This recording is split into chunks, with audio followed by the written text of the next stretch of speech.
Hey.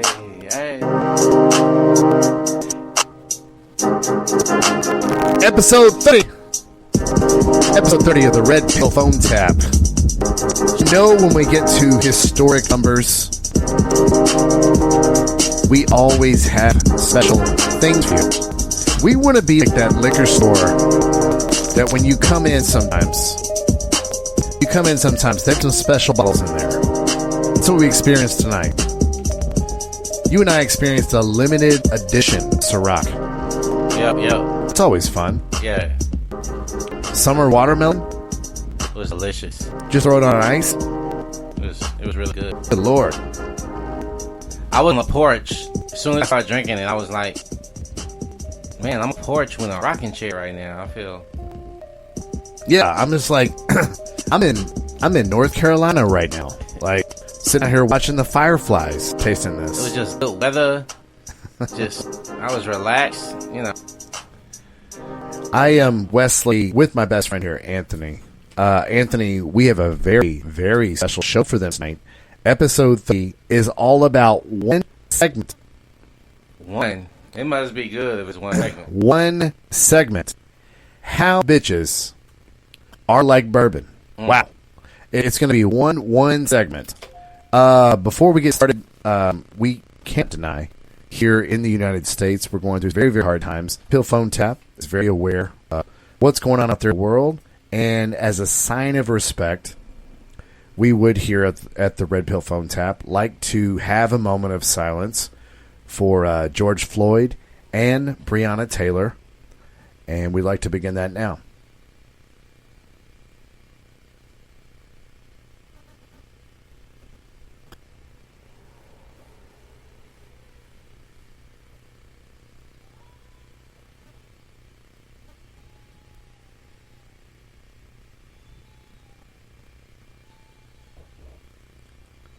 Thank you guys.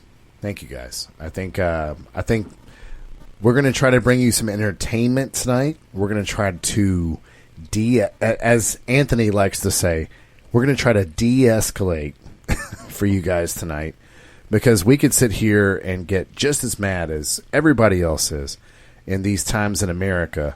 So tonight we're going to bring you a little bit of entertainment, especially for you guys out in the dating market, especially for a lot of you guys that are new to the dating market. But Anthony, what I'm excited about is this is not only for guys that are new to the dating market, but for guys that are more experienced. We have some stuff for them too. Oh, I'm sorry. I thought you had something to add there. Sorry. Well, I mean, we spent a lot of time on this segment. I was like, let me jump in because I feel like I'm like, man, we're really excited about this segment. I thought you got caught up with your cough, but I wanted to definitely. I don't want to. It's hard for this topic for me because it's easy to jump around.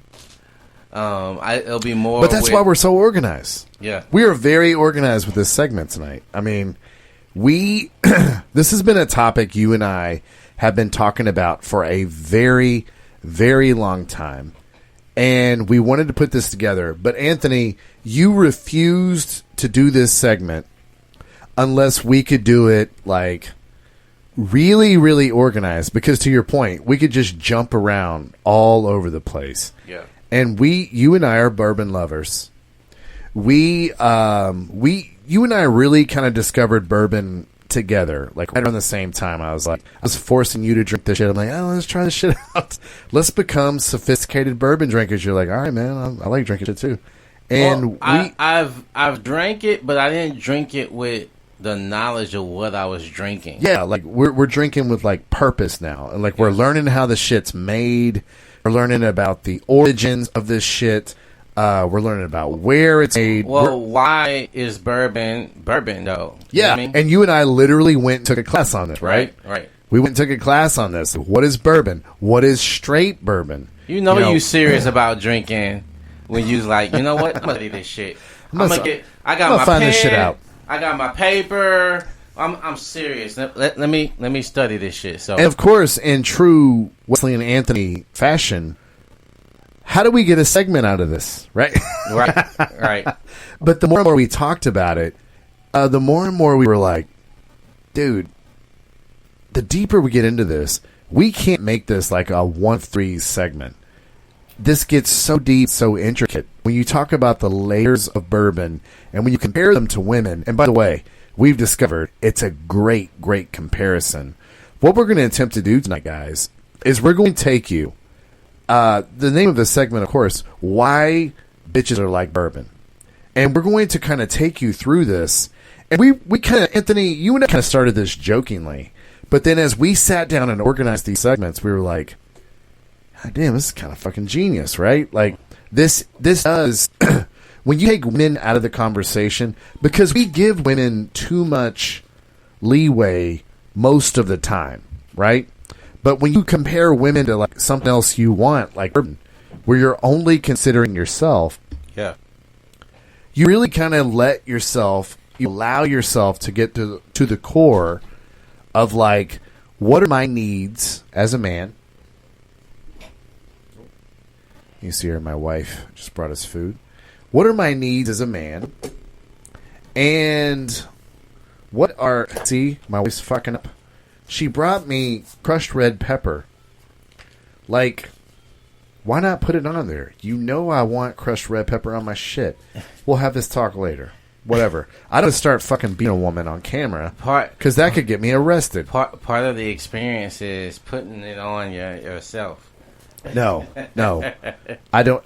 I do not agree with that truth.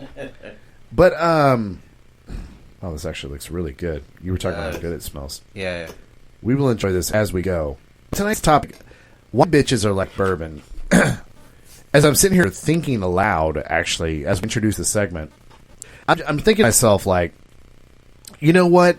When you allow yourself to compare women to just something that you naturally just like as a guy. I know on the live stream here, we have Bruno here. If he compared women to basketball, right?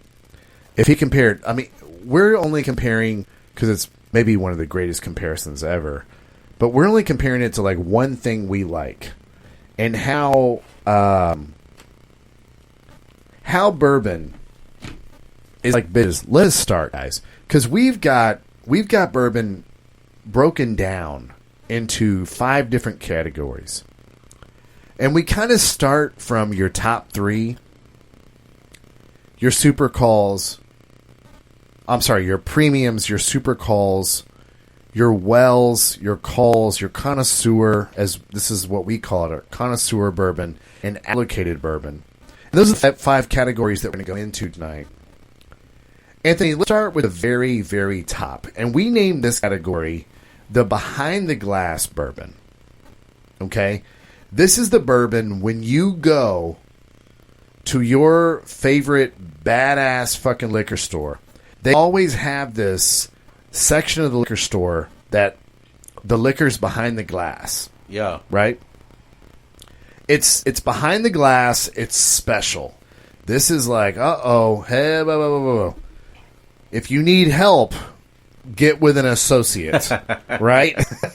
It's the one that's always there, but well, you gave away the punchline on that one. I mean, you're right though. It's always there, right? It's always never there, but it's not quite reachable, right? It's like I always shit's see expensive. It. Yeah, I see it all the time. It's like something I have to ignore because I know. Man, I'm sitting here trying to get some Jack Daniels, man. Yeah. You know what I'm saying? It's like I'm man, not. I just want to look see what flavors Ciroc they got. Right? I'm just like, I'm not in here trying to spend. I'm sorry, because we in our show prep, we got you guys some real pricing. Yeah, price range shit. When we looked at the behind the glass bourbons, one of the ones that you and I always see, yep, and this is the bourbon called Whistle Pig Boss Hog, and it's $465 a bottle. Wow! Spoiler alert. That's not a handle of it. No. It's just a 750 milliliter bottle. Exactly. We always see it. In fact, we see it so much, we're super curious about it, aren't we? Right? Yeah. It's God, like, what does that taste like? Exactly. I want to know what that tastes like.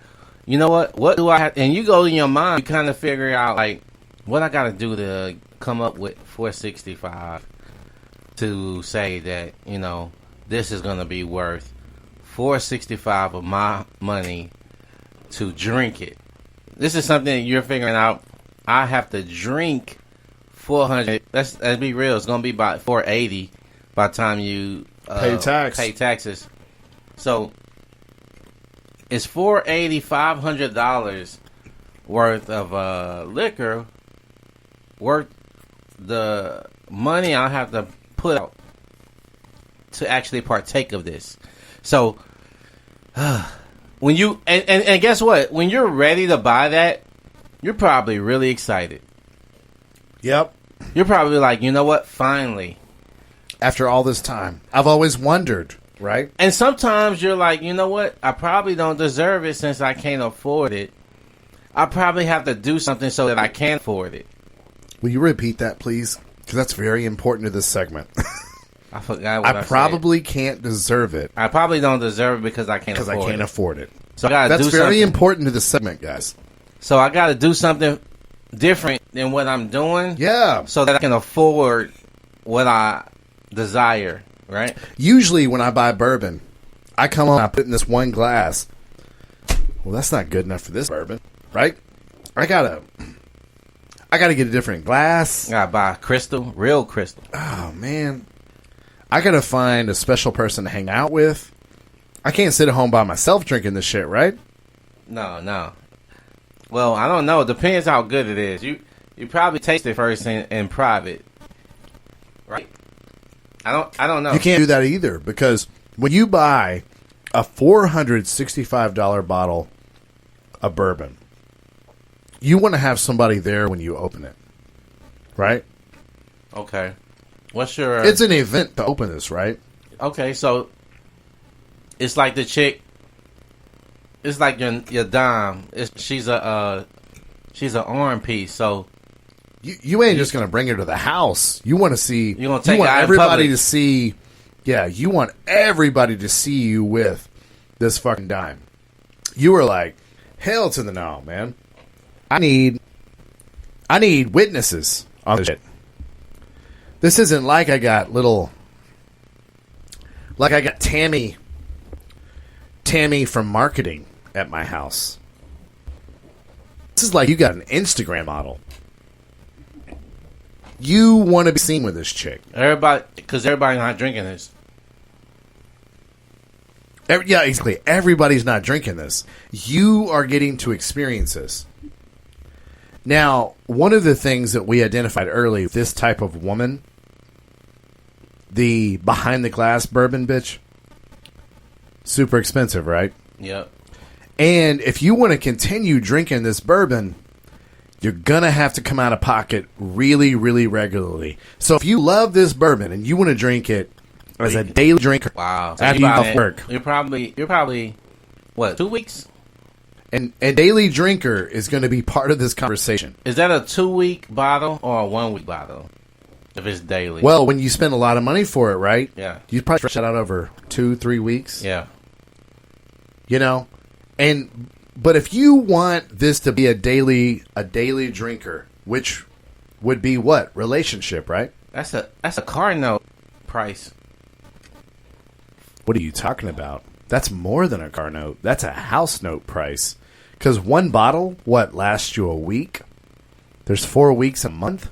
Well, I'm saying if it's that price range, you say you want to stretch it out over 3 weeks. Over 2 to 3 weeks. So, I mean, we're talking about a good bottle, so you're talking about a luxury vehicle. It's probably a car note. Well, what I'm trying to say is pricing. If you want to be in a relationship later, to make her a quote unquote daily drinker, this shit's expensive, money wise. Yeah, and we're not using an analogy here. These types of bourbons are fucking expensive. They're heavy on your wallet, fellas. You don't understand. These bitches are heavy on your wallet.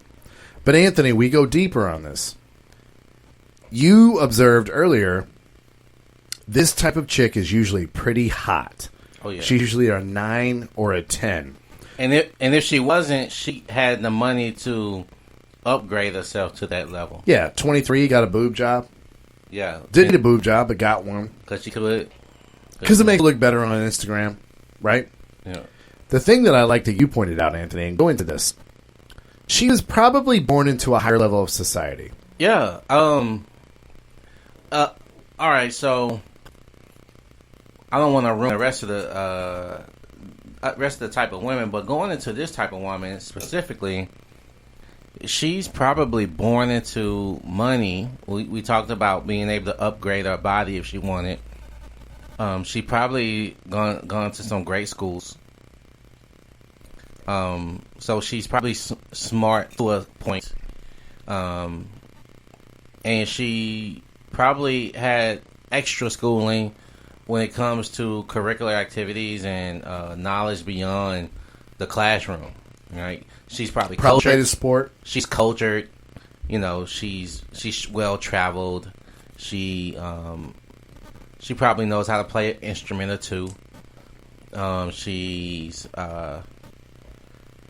She's probably been to several vineyards and know the difference between wines, pairings, and things that normal women don't really know in-depth knowledge about. So it makes her interesting, right? Yeah. Oh, definitely, for sure. Yeah. Because it's not your average knowledge, right?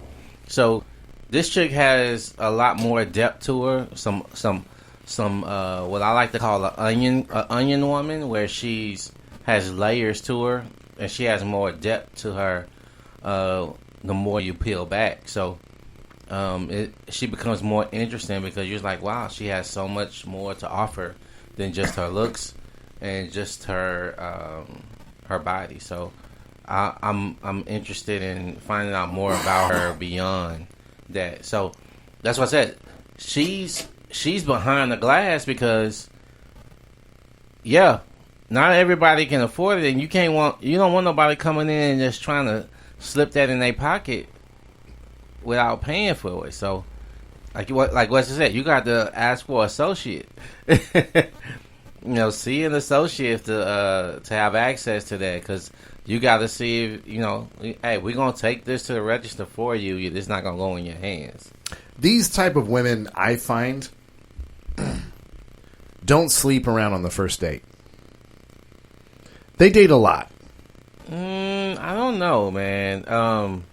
It depends on who that guy is. Like, if she's in the same circles, and then, cause then you're just like her. She don't have to vet you if you're in the same circles as she is.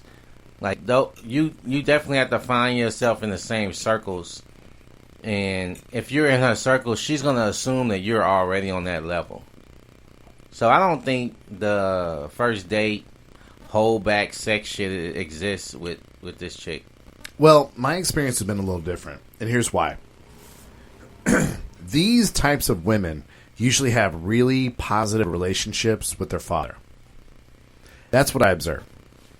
They usually have really positive relationships with their father, so they don't usually need as much validation as your other types of chicks. A lot of women that grow up with like either no father or not a positive relationship with their father, they walk around very insecure.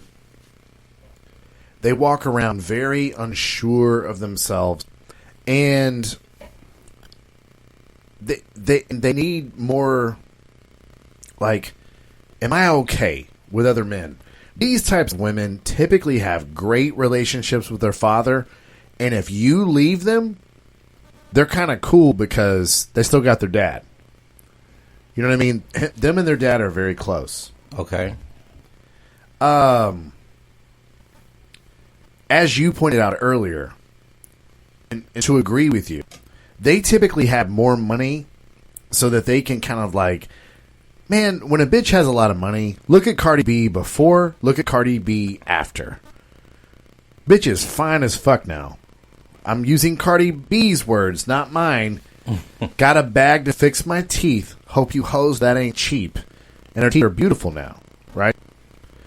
Cardi B looks way different now than before she made it big, right?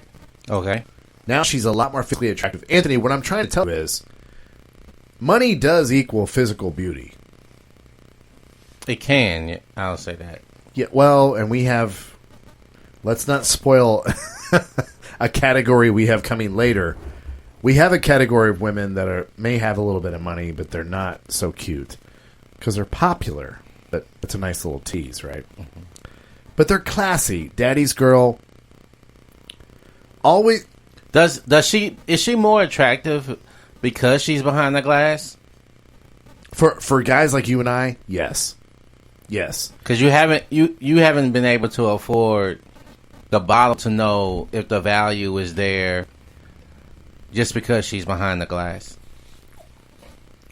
Talk about that for a second. Because when we're talking about bourbons, as bourbon drinkers, we're always talking about the value of the bourbon. And not to give away too much, but there's bourbons that cost $29.99 that are better than bourbons that cost $75.99. You know? But you gotta fucking know about this shit. Yeah, the price point versus... Well, and let's put it like this. We're talking about women. We're talking about something that you partake in as a drink to relax or to enjoy. If you're... Because that's how it always starts, right? Yeah. When you want someone in your life, what do you want from it? Is what comes with how you value it, right? Does it give you what you're looking for, and does it bring something to you that you desire? Is being with a 9 and a 10 bring more status to you and make you more valuable because you're with to yourself? To yourself. So you're just like, look, I'm willing to come off the money to pay for it. I'm willing to sacrifice doing double OT, whatever it is that you need to be able to afford being in the presence of what you desire. Is it worth it in the end? So now let's go on a sidebar there, because you and I, we did a lot of pre-show on this so that we could really nail landing on this. You said, is it worth it to you? Because I think what a lot of people think that we're going to do is we're going to talk about how all these different women are shitty. And to be honest, guys, spoiler alert, out of the 5 different types of categories here that we're going to talk about, only one of these is going to be shitty. Because shitty women do exist, right? But none of these are just going to be totally shitty. You know, we just told you, like, these women are going to be closer with their dads, right? So these women are not going to curse you out. They're not going to, like, yell at you in a restaurant in public. They have a lot more training than that shit. You know, their parents, like, spend a lot of time with them. These women typically have a lot more training. You know what I mean? So that's an upside. We got charm school and... Yeah, we got charm school. We got, let's look at the book of etiquette. Their grandmothers are involved. They're like, oh, honey, never wear white after Labor Day. You know, they've got, like, a lot of, like, rules. These bitches are not going to stress you out until they leave you. Because they're like, look, man, every time people come in this liquor store, immediately they walk over to the glass and see what's available. You know, you and I were talking earlier about the guy that knows nothing about bourbon, and he just wants to come in and buy a great bourbon. He doesn't know shit. So he just thinks, if I buy this Whistle Pig for $465, I've achieved my goal, right? Yeah. It must be good because it's fucking expensive as hell, right? And you're going to have these rich guys walk into the liquor store hunting your chick as long as you're with her. Yeah. So if you don't make as much money as them, it's going to be very stressful very quickly. Yeah. These women are expensive, guys. These women like to travel twice a year because they're hashtag passionate about travel. Twice a month. Yeah, well, depends. Yeah. There's some bottles of bourbon that are $800, right? Yeah, $1,200. It's crazy. But it's like they want to go on vacation twice a year. What do you mean you didn't get time off? Well, honey, I'm working on a promotion, and they won't curse you out. They won't make you feel like shit. They'll do worse. They won't tell you anything, and you'll be like, "Oh shit, am I starting to lose her?" You'll feel this burning inside. Well, hold on, honey. Let me find out if I can,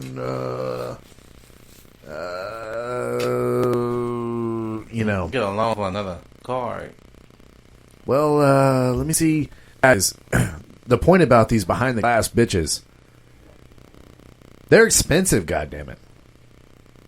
They don't come cheap. They don't come cheap. And here's who you're competing with. You're competing with their father, because he always has a lot more money than you do. If you've never dated these bitches, you don't know this. Anthony and I did not read this shit in a book. We experienced this shit. I remember I dated a girl. Good old Ginger Guidry. Did I just last name somebody on this podcast? Anyways, I don't care. I'm sure she doesn't listen to the podcast. But good old Ginger, her father, if he caught wind of what you were going to buy her as a gift, he would try to buy a similar gift but spend like twice the money on the shit. You're going to find in these kinds of families, guys, the dads are kind of like, they're kind of weird, right? The weird orbiter guy that have access to her. And they're always kind of asking questions like, oh my, she comes to her dad and she's like, oh my God, Dad, we're moving to the Woodlands. Really, honey? Wow. Yeah, Dad, I love him so much. He's buying me a huge house. Really? Really? How many square feet? 2,700 square feet. Really? I heard that the average square footage of houses in the Woodlands were 3,700 square feet. No, honey, it's cool. It's cool. It's almost kind of like this weird deal, like the dad wants to be with the daughter. Like, because the daughter is like a younger looking version of the wife. I wonder almost if, is this why during medieval times there was so much inbreeding? Was this their motivation? Because they were so in love with their daughters? I don't know. I've just observed this being very weird. When you date the behind the glass bourbon bitches, that dad is a huge figure in her life, isn't he? Yeah. And for whatever reason, she's very open with him, telling him everything. You're 100% right. I didn't even think of that. Yeah, she has no secrets with him. And it's almost like, damn, why you tell your dad? And why'd you tell your dad you gave your first blowjob to me? That was weird. Dating rich girls, and from my experience, it was always weird because they have a freedom about them that, is unparalleled to regular girls you date. Because they're walking around life with a safety net. Oh, messed up. Now I'm bouncing around on the safety net. My bad, Dad. Thanks for helping me out. They're just more free to do and say what they want and how they feel, and they don't seem to have any restrictions, right? And that's a good take, by the way. If you do that as a chick that doesn't have that, like if you're a normal girl and you have restrictions like that, people tend to like calm you down. Hey, can't do all that. But they don't never do that to rich girls that have the same mentality. And it's like, it's a little weird observing it. But I know that I typically had to, even myself in the time when I was dating them, was giving them more leeway to be free into how they deal with me and how they converse with me. So it was like, I even gave them, like, I'll put them on a pedestal because I know that they make way more money than my family makes, right? So there's just something that they get away with on just a being present level. It's like, okay, they've achieved more, but she hasn't achieved anything. It's all her family. There's nothing that she's done. That's what you forget. And you just hit a chord. And this is why it's so great when we discuss this on the podcast and don't discuss it too in depth in the pre-show. Yeah. We stop ourselves a lot. It's Right. like, whoa, we want to talk about this on the podcast. Can I just point out, and I think you and I were feeling the same thing right there. These women have this chord and this vein. They're really sweet, aren't they? Mm-hmm. Yeah, and then you mentioned, like, but they didn't really accomplish any of this shit. But you forget they didn't accomplish all this shit because these women are typically really sweet. So you're not kind of sitting around with your hands on your hips, like, kind of calling these bitches out. You know what I mean? You're kind of like, man, this girl's so nice. And of course they're nice. They wake up and their whole world is just happy-go-lucky. And, you know, the way that they portray rich, attractive girls on television, the only time that I've seen it portrayed really accurately is that movie Clueless with Alicia Silverstone. Oh, yeah. Yeah, that was a really accurate depiction of, like, a rich girl. They're not fucking mean and bitchy. They're pretty happy-go-lucky. They're pretty sweet. They're pretty pleasurable to be around. You know, but they don't really know what stress is. Stress is, what do I wear type of shit. Right. Does this look good on me? Low-level stress, trust me. Because all this shit that she has... Now, her mother and father, they might be stressed out of their minds.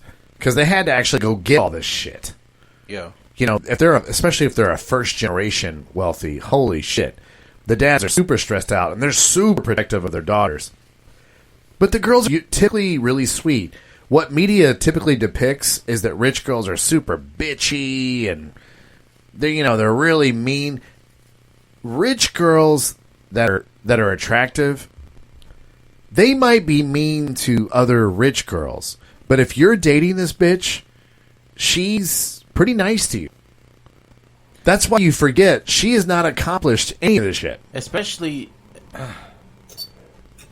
and the rich girl that I was dating, I was in the military actually. Like, I'll say this is the richest girl I ever dated in the military, and like going to in their neighborhood, it's palm trees that's like 200 feet tall. Going into their fucking neighborhood, and it's on both sides of the street, and fucking the streets are clean. Like, it's like they took bleach to the fucking streets. That's how clean the fucking roads are going and leading into their fucking neighborhood. Everybody got a fucking tennis court in their fucking backyard, basketball court, swimming pool, sauna and shit. A beach view. This was in Florida. I was living in Florida at the time. And they got access to all the shit, that makes the value of homes go up, right? So everybody was nice to me. The mom, the chick I was dating, the mom told the chick I was dating to take me out shopping for my birthday and gave her like an unlimited credit card. Now, don't go crazy, Sherry. They always have weird names. Don't go crazy, Chastity. Oh, wow. You fucking with me now. Now, take... Her name was Sierra. Yeah, see, something like that. Now, listen to me. With a C, though, not an S. Sierra. Listen to me. Cierra. Cherish, when you take Anthony out with the credit card, don't make me give you a call, because they call me every time the card is charged. Cherish, listen to me. Cherish. Candace. That's the dad name. That's the dad name in there, right? Candace, Especially Don't you do it. chastity. That's crazy. Anthony, first of all, our family wants to wish you a very happy birthday. Trinity has a special treat for you today. She's going to take you out shopping with her brother Tanner at the Galleria here in Houston. We heard you like Jordans. This is like, that's what I'm saying, guys. We're trying to give you facts so you're not lulled to sleep. There are really, really good things about her. But let's talk about the downside of buying Whistle Pig Boss Hog. This gets stressful, doesn't it? You're having trouble keeping up because when it's her birthday, your family cannot give the American Express Red to have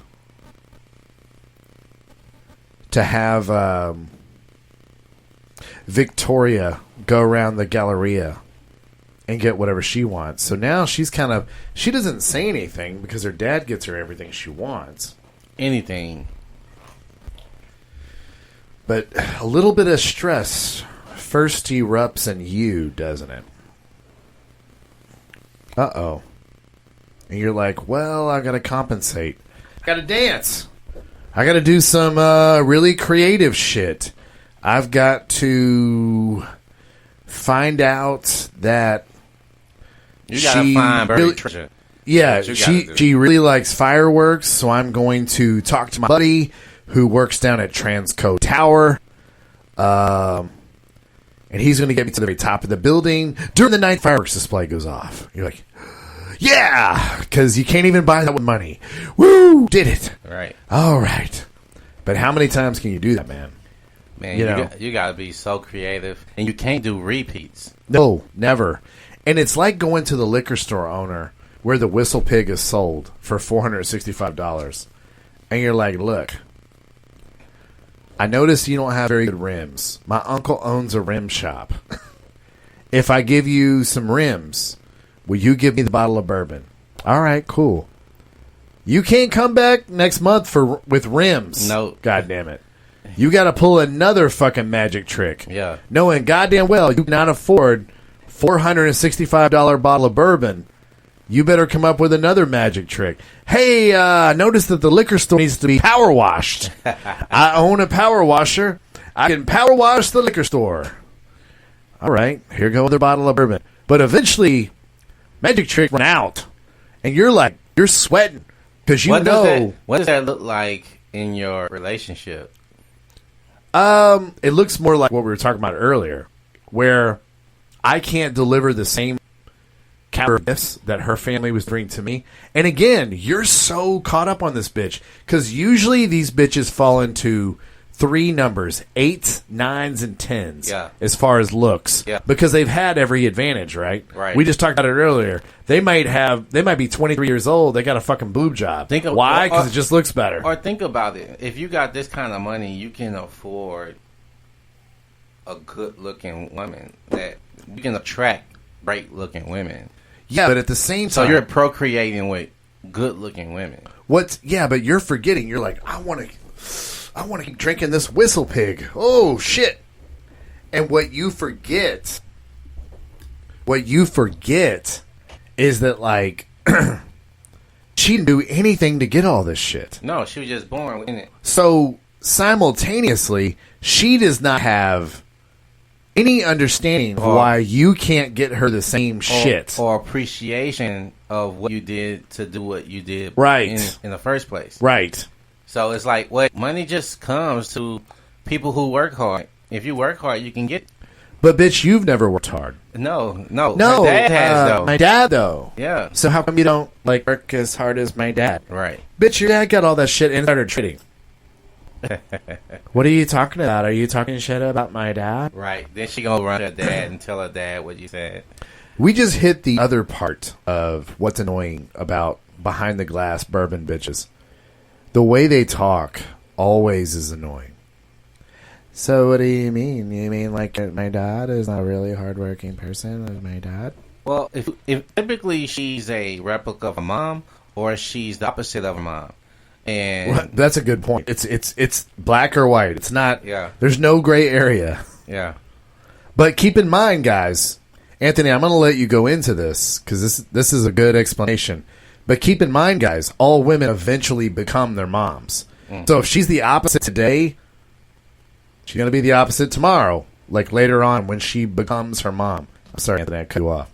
No, Give an example. Give an example to them of like, that's why she has that talk where she talks like this. right. And I don't understand Well, like why you can't work as hard as my dad. If you watch how the mom interacts with the dad, that's typically how she interacts with you. Or she's the opposite, right? Like, she can't stand her mom because she's like, my mom disrespects my dad all the time. I can't. I love my dad. Right. So then you'll see that she acts like her dad. And if she acts like her dad typically is the overseer of everything about her. So she needs his approval for everything. And man, that shit is that's hard to keep up with a guy who has established himself, has been on the planet for 50, 60 years. Yeah. And he's way ahead of you. And has all, he knows what you're going for, and he knows how to poke holes in the shit that you say you want to do as far as goals is concerned. He's like, and yeah, I tried to do that. You can't do that. Right. But then there's, he's not saying it to you directly. He's using his daughter Yes. to relay a message. My dad said you can't do that. Why does he say that? Well, because you need to become a W-2 employee, and once you do after that, then you have to go to a 1099. And you're like, oh shit, your dad's right, because he's way smarter and older than me. Oh my god, my dad was right. You don't know what you're doing. He'll call Motherfucker, your dad knows what he's doing because he's been alive like 25 or 30 years more than me. Can I make my own mistakes, bitch? Anthony, before we leave behind the glass bourbon bitches, okay, what is the right way to handle this? Let's not leave them just worried about this shit. We've talked about the good. We've talked about the bad. What is the right way to handle the situation? Well, when it comes to anything else, you have to have enough faith in yourself to live in your principles, live in who you are and what you want, and be unapologetic for it. And you get respect for standing on your own too from men, because typically that's what they have to do in their own lives is standing on their own 2 feet. And hey, I get it. You may not see what I see, but it's my dream, not yours. And I'm doing everything that I can to pursue it and be successful in it. Hey, I gotta fail before I succeed, right? If succeeding was easy, everybody would do it. And if it Why aren't you just successful like my dad? Why you didn't wake up successful? Why you have to work so hard for it? But no, I don't. And the thing is, though, like, if you were having a conversation with your girl versus the parents, it's totally different. Like, you're typically guys fuck up telling women their utmost highest dreams, right? Like, I want to be a astronaut type of dream, and it's like, motherfucker, not. You know how many people become astronauts? That shit ain't really reachable. What are you gonna do for? How you gonna take care of my little girl? She's not thinking about that. She's falling in love with your dream aspect, but when she go back into her dad, they like, that ain't gonna take care of my little girl. Yeah, and then to me, Anthony, you just hit the nail on the head. You have to be unshakable in yourself. You have to like come into these situations with these types of behind the glass bourbon bitches. You have to come into these situations and go, look, I am what I am. If your family wants to contribute to this shit, cool, bitch. But I'm not going to be deterred by your family. You also have to specifically understand that these people in this class, typically showing off for other people in the class around them. Mm-hmm. So they're going to expect you to start doing the same, and you have to fucking pump the brakes on it real quick. Like, hey, look, sweetie, cool. I'm in Town West at Sugarland. I don't have all this. No, but if you want to dream it, you can be it. Okay, cool, bitch. Here's the thing, though. Reality just called me, and I don't have, like, all these advantages. If it's your thing, go ahead. Go ahead. If that's your thing, go ahead. Yeah. Because you need to be able to cut out and leave these bitches. In other words, you need to not be impressing them. You have to be on your purpose. You can never try to impress Dad, especially don't try to impress her. Because let me tell you guys, anytime you go into any liquor stores, these types of bourbons are always there. They're not hard to find. Go into any goddamn liquor store, they have Whistle Pig, Boss Hog. All of them have it. 1 or 2 bottles. And for the next 5 years, when you come in, bottles are still sitting there. Yeah. Bottles are still sitting there. Because the same problems that you have with these bitches. Test. Okay, you're good. Yeah. Test. All right, I'm good too. Let's go on to the next type of gal. The next type of bourbon. And this is, again, this whole podcast, this is how bitches are like bourbon. The next type of bourbon is your mainstream. You can buy it by the handle. You call it. This is bourbon that is in any bar that you go to. If you go to a bar and you're like, hey, give me a Jim Beam and Coke. They're like, Jim Beam? What is that? Like, even in a bar. Yeah, no shit. Like, you ain't got Jim Beam? Yeah. I did. Get your shit together. Jim Beam at Total Wine in Texas for a 1.75 milliliter, or as we call it in the liquor community, buying a whole handle of it down here in Houston, Texas, will cost you $20.49. Much different price point, Anthony, than the Whistle Pig Boss Hog. That's $465, Man, right? That's night and day. Night and day, right?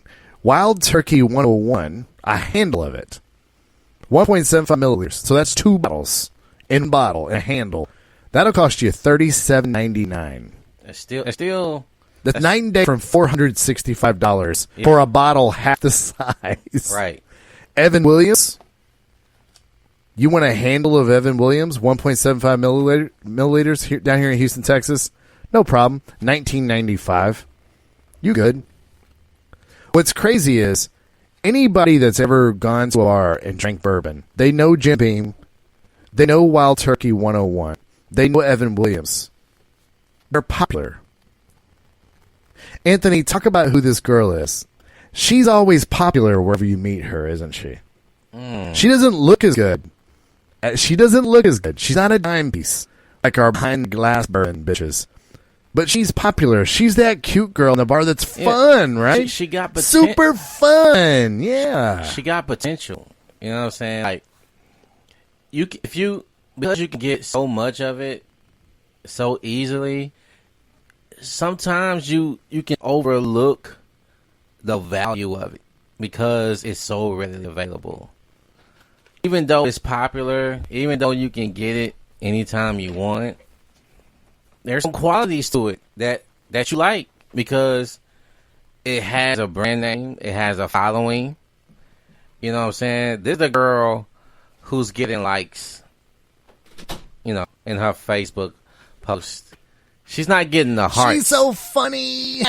She's not getting the hearts. She's getting the likes.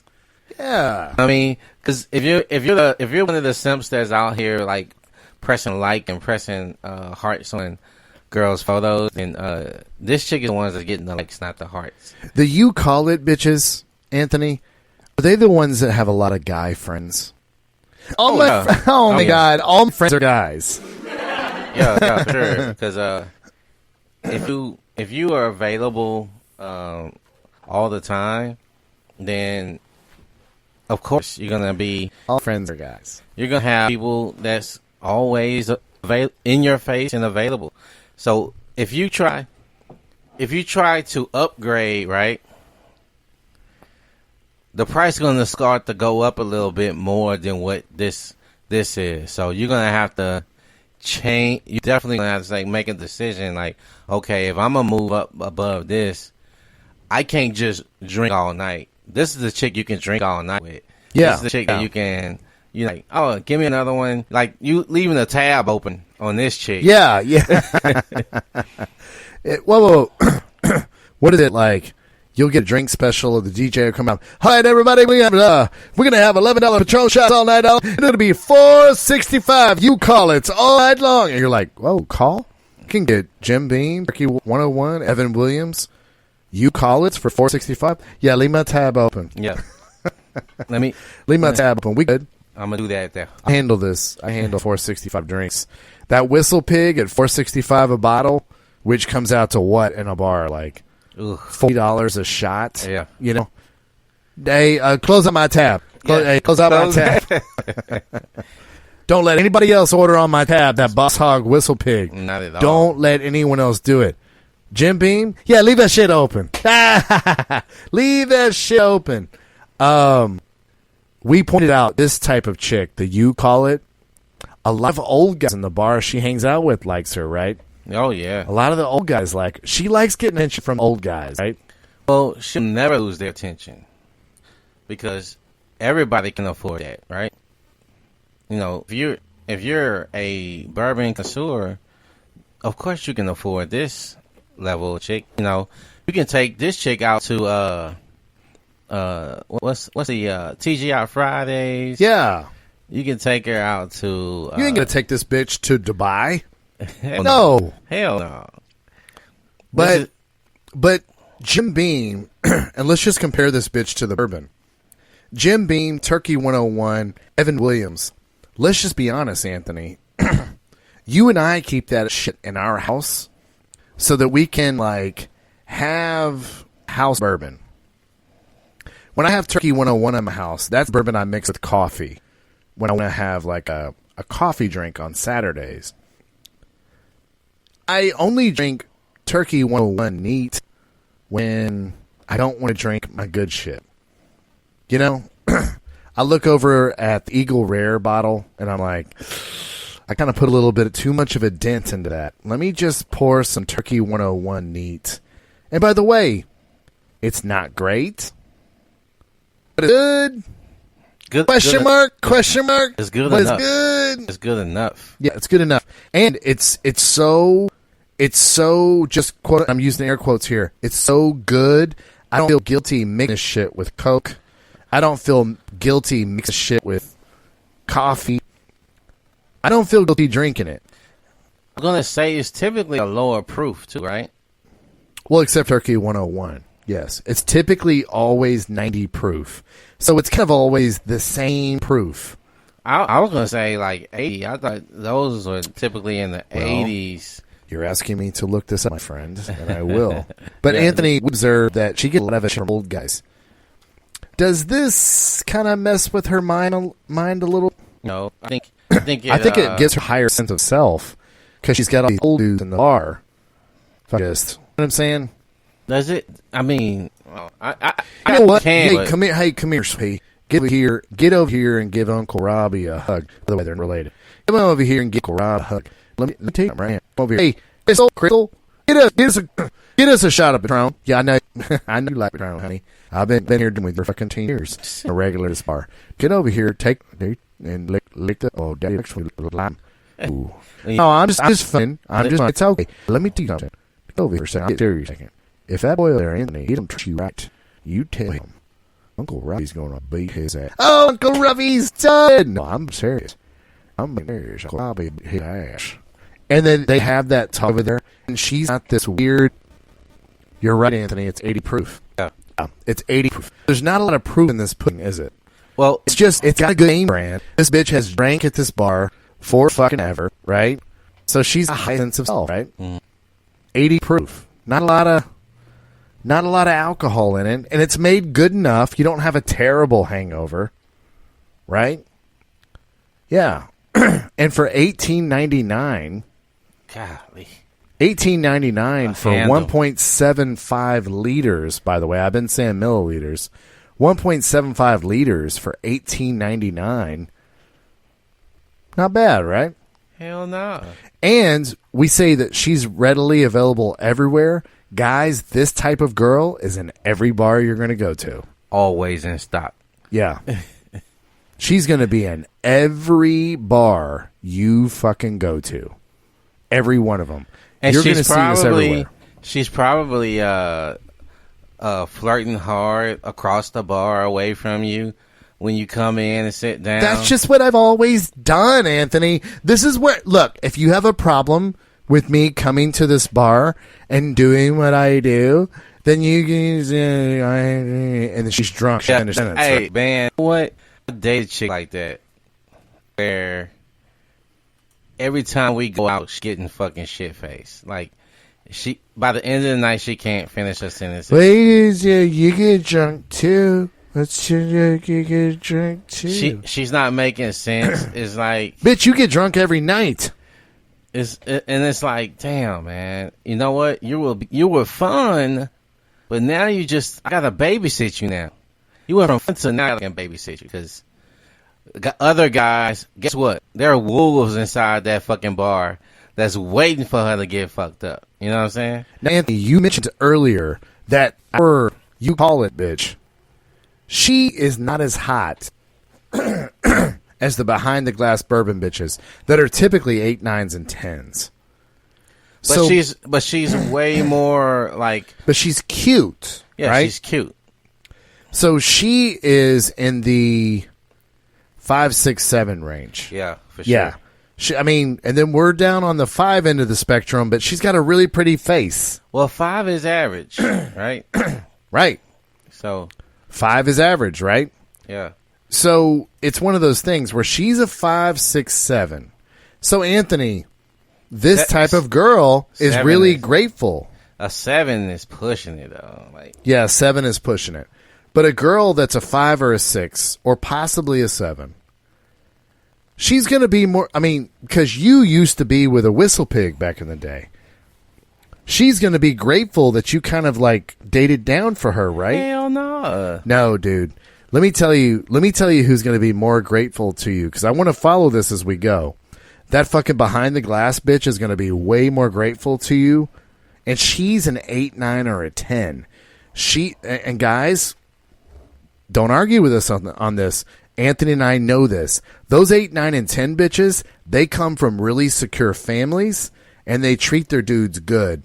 These 5, 6, 7 bitches are insecure. They're walking around insecure all day long. They're fucking nightmares. And once they land you, they're like, yeah, this is what I deserved all along. All these old men in the bar are flirting with me, and they always tell me, they get really drunk and tell me how bad they want to fuck me. And I'm like, oh my God, Uncle Robbie, stop. I'm going to have to stop talking to you if you keep saying that. Oh, my bad, baby. Uncle Robbie, sorry about that. I just had too many Patrons. I'm sorry about that, but you know Daddy wants to put that dick in your old pussy. No, Uncle Robbie, what are you talking about? You do that voice too well, man. You're going to be that. I've heard that guy in the bar. I've heard that guy in the bar a lot. And what guys don't realize is that women get a lot of validation. These 5, 6, 7s, they need so much validation that they want. It doesn't matter if it's coming from old men or whomever. And then when you just treat them like they're a 5, 6, again, maybe a 7. When you treat them like a 5 or 6, like, what the fuck? Uncle Robbie treats me like I'm a fucking 10. What's your problem? See, guys, as we go down the scale here, you're going to have more and more problems. You thought that the 8, 9, and 10 bitch up here, the whistle pig that costs a lot of money, you thought she was actually going to be more problem, like in the day-to-day life, than the fucking you call it bitch. But she's not. Well, she knows that not everybody can afford this bottle. So she's going to be like, okay, this is a top-notch dude. I'm dealing with the creme de la creme. So if even though she feels like she can go back into the dating pool and get the same type of guy, she's got to still understand that, this guy has multiple choices to be able to move around. Because guess what happens with the mom when she loses a guy that's top notch? She's like, what did you do? What's going on? Why are you guys breaking up? Like the parents are concerned about it. Yeah. You know what I'm saying? They're like, why did you? Because that's the mom that's always like, well, why you and Wesley break up? Wesley's such a good guy. You should work things out with Wesley. You know, did you not cook a lot? I told you needed to cook for your man. You didn't cook a lot. You're eating out too much. I told you that. Parents pushing the specific guy because they was like, hey, that was the guy. You know, you may not see it now because you in your emotions and you're letting shit get overblown, but that's the guy. You know, those parents typically do it like that. I was going to tell you too. Now, though, like when you you call it bitch though? Her parents, you call it bitch? Her parents are just blowing her up. Honey, if you dream it, you can be it. Well, honey, you don't settle for nothing. And meanwhile, it's a 5. Some of these you call it bitches are 4s too. And the mom is sitting right next to him in the bar. So you ain't. I mean, oh my God, Anthony, bruh, I'm sorry. You just threw a fucking dart and it hit bullseye. And the mom is usually sitting with them in the bar. You're so right about this. This is just a popular, cute chick that came up. Mom and dad were regulars. Dad left with the cute chick in the bar before. He ran off with her. Guys, I'm telling you, shake your head if you don't believe. I don't care. I've seen this manifest itself so many fucking times. The you call it girl, they're in every bar. They're in every fucking bar. And I'm here to tell you, for me, Anthony, I don't know how you feel about these girls. For me, I can't handle these chicks. Because when I go down in dating-wise to a 4, 5, 6, again, possibly a 7, I kind of want some points. I want to be like, well, Wesley dated down for me. Let me suck his dick every morning for the rest of his life. No. Because too many guys want them because they're so social. Yeah. And they're so popular. So available. Yeah. Yeah. That's what we mean about available in stock. Yeah, every liquor store, every bar you go into is going to have Wild Turkey. They're going to have Jim Beam. Yeah. That's how available these are to everybody, not just you. I mean, that's what these bitches are. And they're going to, eventually like, I want the next new dude getting drunk in this bar to come validate me. How come you don't do shit for me anymore? And they start to break down. Believe it or not, guys, this girl is harder to be in a relationship with than the fucking whistle pig chick that costs so much more money. It's harder. Now, if you want to date them, this chick's way easier because you only have to see this bitch once every 2 weeks. Do you date this type of girl? Yes. Okay. She's a great rotation girl. Okay. Yes. Okay. You're talking about guys who have rotations. Yes. Well, okay. I mean, Jesus Christ, we're on episode 30. I think we all know what rotations are, guys. No, I'm saying honestly this girl. Great rotation girl. This girl ends up being the guy's only girl, and this is when her head gets so big. Because you treat her like she's above what she is. Yeah. Because you fell in love with her, right? You fell in love with her. And you took this social 4, 5, 6, and you think she's going to be grateful because you dated down. But you just thought this chick was cool. She's the cool chick in the bar. And she's fun. These chicks, guys, are... Let me look at the girls on our list. These chicks are actually the best, 100% number 1 chicks for your rotation. I'm going to put these chicks as second to last as the worst chicks you could be in relationships with. Even though that whistle pig chick is expensive, I still put this girl below her relationship-wise. Hell yeah. Yeah. Because also with the whistle pig chick, you're dealing with an 8, 9, or 10. These bitches are hot. They don't curse you out. They don't call you names. They got dad issues because it's almost like they're dating their dad. But they're pretty good. Like you said, the mom will jump in and be like, hey, what's going on? This shit. The parents of this chick, the mainstream, you call it, chick, her parents are just building up her ego and making things worse. Oh, honey, if you can dream it, you can be it. Sometimes, like you said, the mom's usually there in the bar with her. Yeah. I'll say this, man. when I've dated this chick before, there's some things about she has. Well, if she's in the bar every time, obviously she's probably has an addiction issue. She has a codependency issue where she always needs you in some capacity, and if she don't get her way, tantrums will follow. In that, like if you go to work and you're at work all week, we didn't write down. No, you totally called this shit. I'm so glad you're hitting us. These chicks tend to throw tantrums, don't they? Yes. I didn't think about that, but I'm remembering the shame you call it. They throw a lot of tantrums, don't they? It's ridiculous. And you're trained. I'm starting to job back. I marry these. Do you know who I have on your side? Ooh. The chick who told you one time that, hey, how come, usually when I date guys, they me gifts. Remember that? And her sister or family member dated an NFL player. Yes. Yes. If you want to hit that one real quick. That's who this reminds me of. She's the popular girl. Because I met her once before. She's the fun girl. Well, this specific chick, though, she wasn't as... I mean, her and her sister looked typically the same. I mean, generally the same. They were both attractive. But her sister was way more... Hot, yeah. And she was dating... Well, she was married to Kareem Jackson. It was Kareem Jackson's wife. How are you calling people out, man? Oh, my fault. That's a Houston Texan. I didn't think you would call him out. Not no more. He not. Well, who does he play for now? Denver? Yeah, Denver. Yeah. Kareem Jackson, we love you, buddy. You will always be a Texan to Texans fans. Look up Kareem Jackson's wife, right?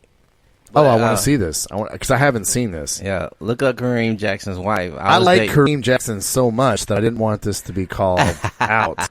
But anyway, she was like, hey, come, I ain't getting gifts. Like, bitch, because you're a you call it girl. Yeah.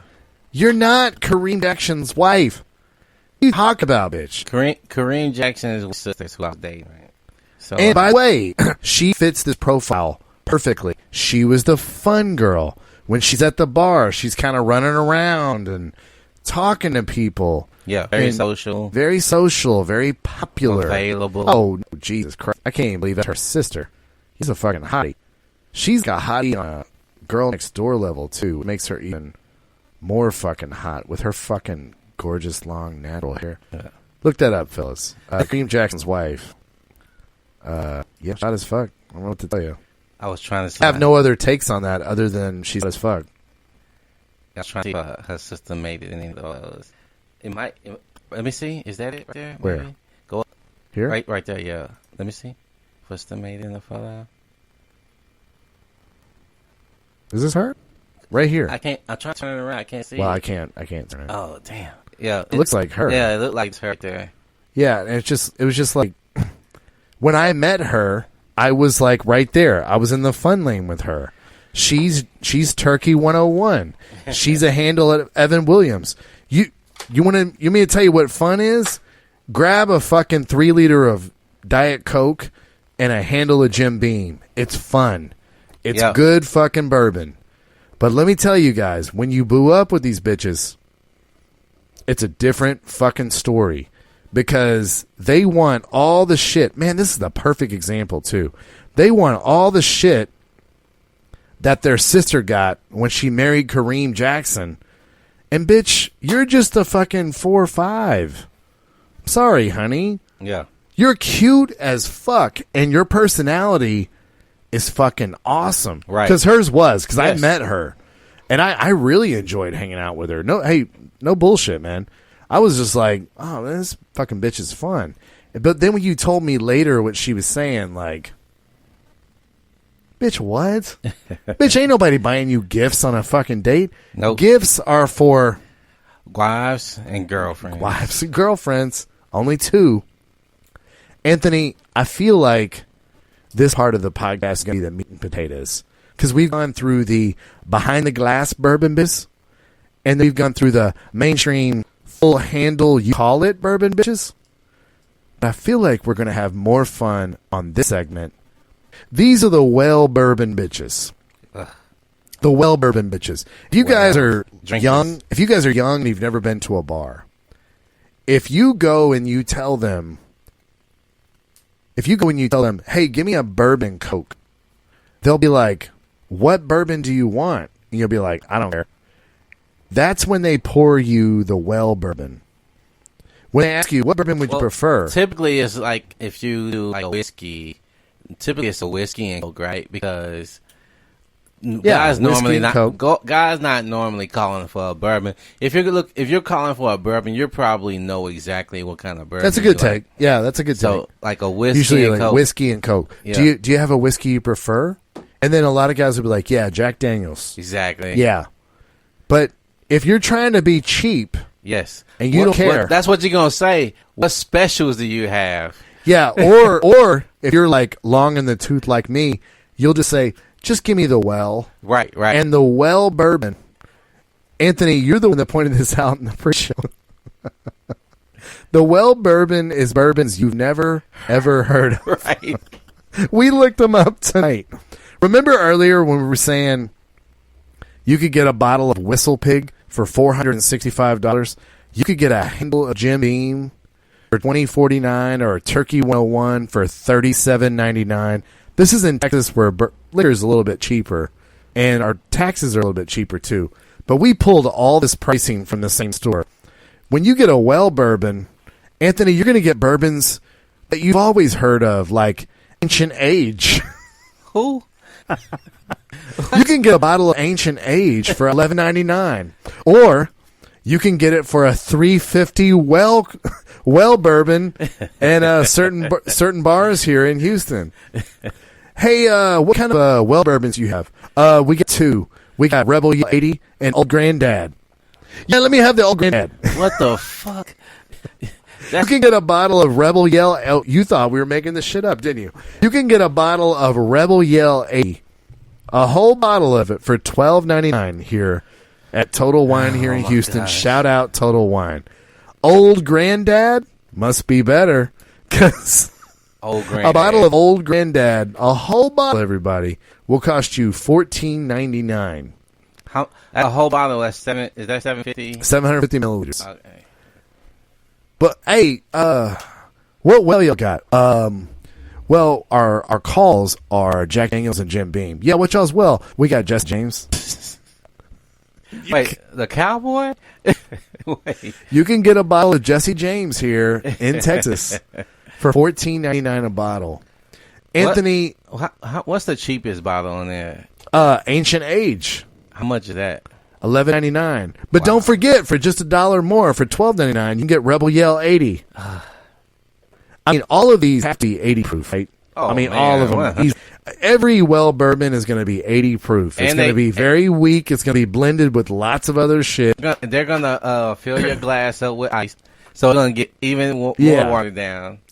Let me tell you guys, this is the one thing I want you to remember about well bourbon and well bourbon bitches. These hangovers hurt a lot. Ooh. Physical pain.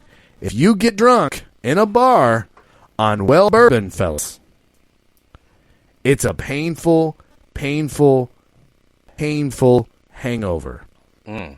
If you get a bitch that has well qualities, the leftover after the relationship is gonna be a problem. Like that's gonna be or if you have one night stand with them, that is hard. You might end up with an STD. Oh, bro. Like I'm saying, I want to be very upfront. The first line we have written here in our notes over the woman's side of the well bourbon, the first sentence says, "These are hoes." These bitches are sleeping with everybody. But Anthony, do well bourbon bitches ever tell you they're sleeping with everybody? No, man, they never slept with nobody in their whole life. They're all very, Meanwhile, if you blew up with this bitch and go to the same bar that they always go to, everybody in that bar is like, "Oh my god, we have all fucked." Right. Like you're gonna be and the chick that wants to make out in public around the dude that she slept with. That's what the whale bitch is. Stop. She wants to make out with you with the last dude. Last week she was sucking this dick in the fucking bathroom, bro. And she want to fucking make out with you in front of the guy. And this dude is like, "Oh my god," looking at you like, my God. I'm only laughing because I've just seen this so many times. You're right. Once she boos up with a guy, she's like, and see now, I got a boyfriend. Nasty, Every nasty. time. And I'm sorry, guys. I used to be in a lot of bars in Austin because my ex was a bartender out there. So I've seen all these archetypes. And Anthony, obviously you've been in a lot of bars too because that's what tripped me out. Every time the Bourbon bitch boos up with somebody, she wants to make out with them in public a lot. Like, see, y'all thought I could never have a boyfriend. Y'all all thought I was a one-night stand bitch. I have a boyfriend now. She leveled up. She leveled up. She leveled up finally. I'm sorry. Our Mario music was so popular last week. I digress. Yeah, I mean, I just can't. I'm sorry. You just sniped me with that one. I'm taken completely off kilter because that is so right. Even though she's fucked every dude in that bar. Yeah. She's like, yeah, you see what I'm doing? I have a boyfriend now. And you're just like, knowing her mouth has been around your dick and the dude next to you's dick and shit, you're watching this girl make out with this guy and you just feel so bad. For the dude. Yeah, because you know that he has no idea that, like, he looks like the clown in this bar right now. And the woman, and if you ever called it out, the woman fuckery that would happen in that bar. Like, yeah, fuck you don't know me. I was just going through a phase of my life where I wanted to just do whatever fuck I wanted to do because I got divorced really young. And oh, God. These bitches, I'm sorry, the first sentence was, these are hoes. We always assume these bitches are going to be grateful. Because you're like, these bitches look tired. They have partied a lot. Oh yeah, the bags in the eyes. Ooh. The fucking hair is never done all the way. It's like one side is done, and it's like real afraid because they got this tick where they always fucking with their hair because they're always flirting with somebody in the fucking bar, so they're always fucking with their hair. So it's always frayed on one side. This is the bitch that comes in the bar and she don't never order a drink because either the bar flies that's already there is going to buy her a drink or the bartender knows what her drink is. Right? Oh, my God. You just called out another one. She's such good friends with her chicks in the bar, and they have some sort of weird truce on the men that they're like, all right, you're not allowed to talk to this one. Cool, we established that. But I can talk to this one, right? And blah, blah, blah. And they have, like, all of their territory. Meanwhile, all of us guys in the bar have no idea about any of this. But you start to see it manifest itself as the weeks go on. How come this bitch is not allowed to talk to me? Oh, it's because this other one bitch is talking to me. So all these bar flies have, like, some sort of weird code so that they can all coexist with each other. But she also, like you said, the bags under the eyes. She hasn't given up on makeup yet, right? Okay. She's still wearing like a little bit of makeup, but she gave up on fashion long ago. Like she's wearing too much camouflage for for a woman. Yeah, I don't like those chicks at all. No, she just wants to be one of the guys, Anthony. What do you mean? She just wants to wear a camo hat because she didn't feel like doing her hair today. What do you mean? What are you talking about?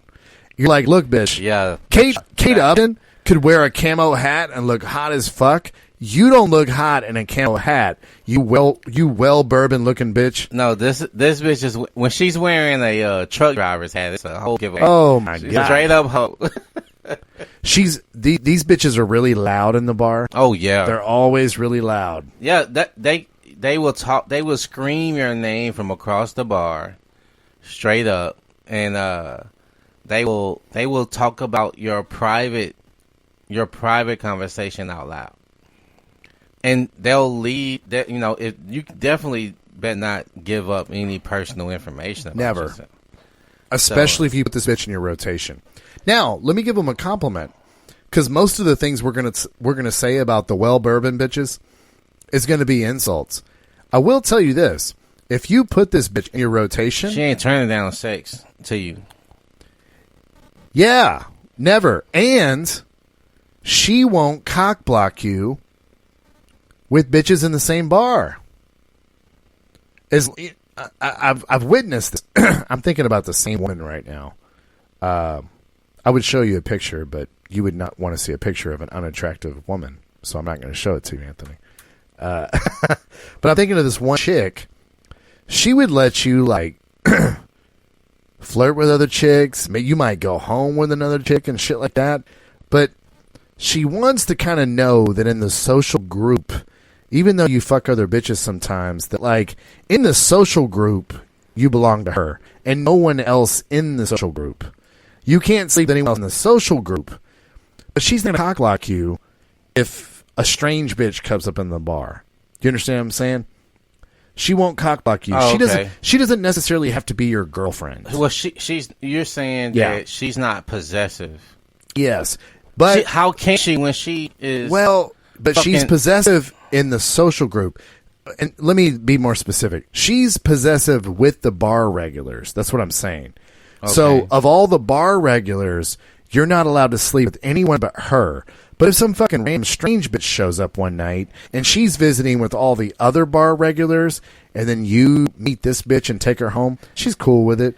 And to your point, Anthony, she does not ever deny you sex. No, she's always down to fuck. She knows the reason you're coming over is to fuck. Just like when you order well bourbon at a bar, you ain't trying to enjoy bourbon. You're just trying to get drunk, man. Yeah. You just trying to go to your end game.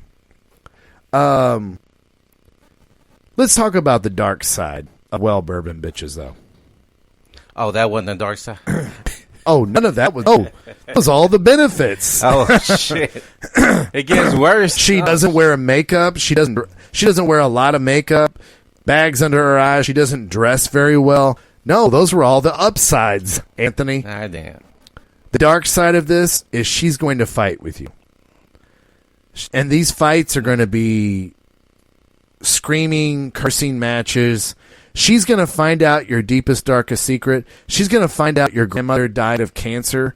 And then she's going to get mad. Against you. And she's going to get mad and be like, yeah, you can't stop me from going and making out with this guy, like you can't stop your grandma from smoking and dying of cancer, you piece of shit.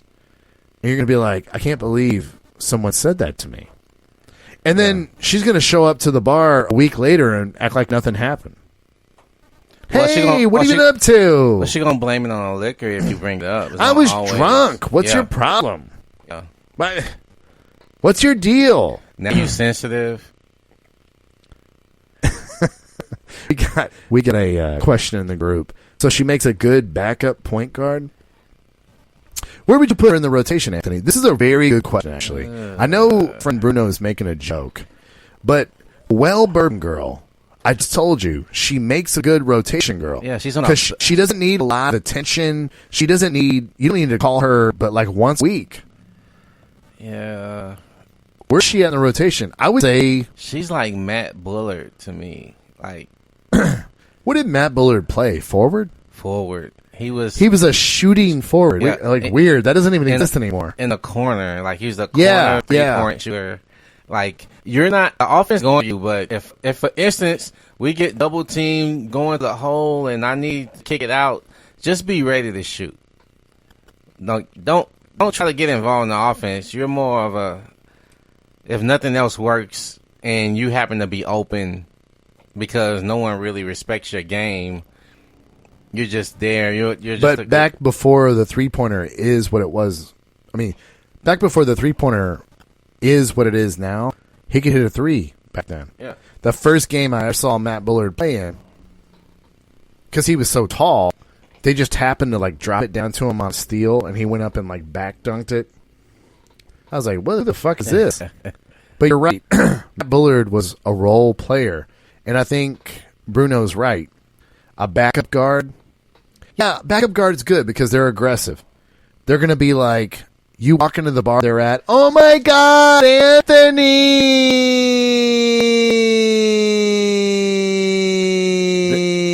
This the chick makes you feel good in the moment, but no time after that. You want to deal with her after the greeting, right? Like, you're like, oh, come here, honey, and you give the greeting, and then after that, it's downhill from there, right? You don't want anything else to deal with her after with that. It's like, okay, hey, how you doing? Anthony. Is that the two that comes in the bar and everybody knows? And Everyone knows, but everyone lights up. Norm. But no. There's like this. They're like this. The guys in the bar, when she comes in, everybody's like, okay, well, who she's gonna choose today? That's a good point. That's the Bourbon bitch right there, right? Yeah. She's like, who's she gonna choose today? But man, if you're her main dudes, notice I said that plural, right? Yeah. If you're one of her main dudes, lots of fights, guys. She's drunk and she wants to fight, and lots of fights. Well, she drinking for a reason. Yeah. Unlike our behind the glass bourbon bitch, she didn't have a great relationship with her dad. She's searching for something out there from a man. Yeah. Dad never really gave her the validation. And she talks about her dad a lot, but they're not really tight.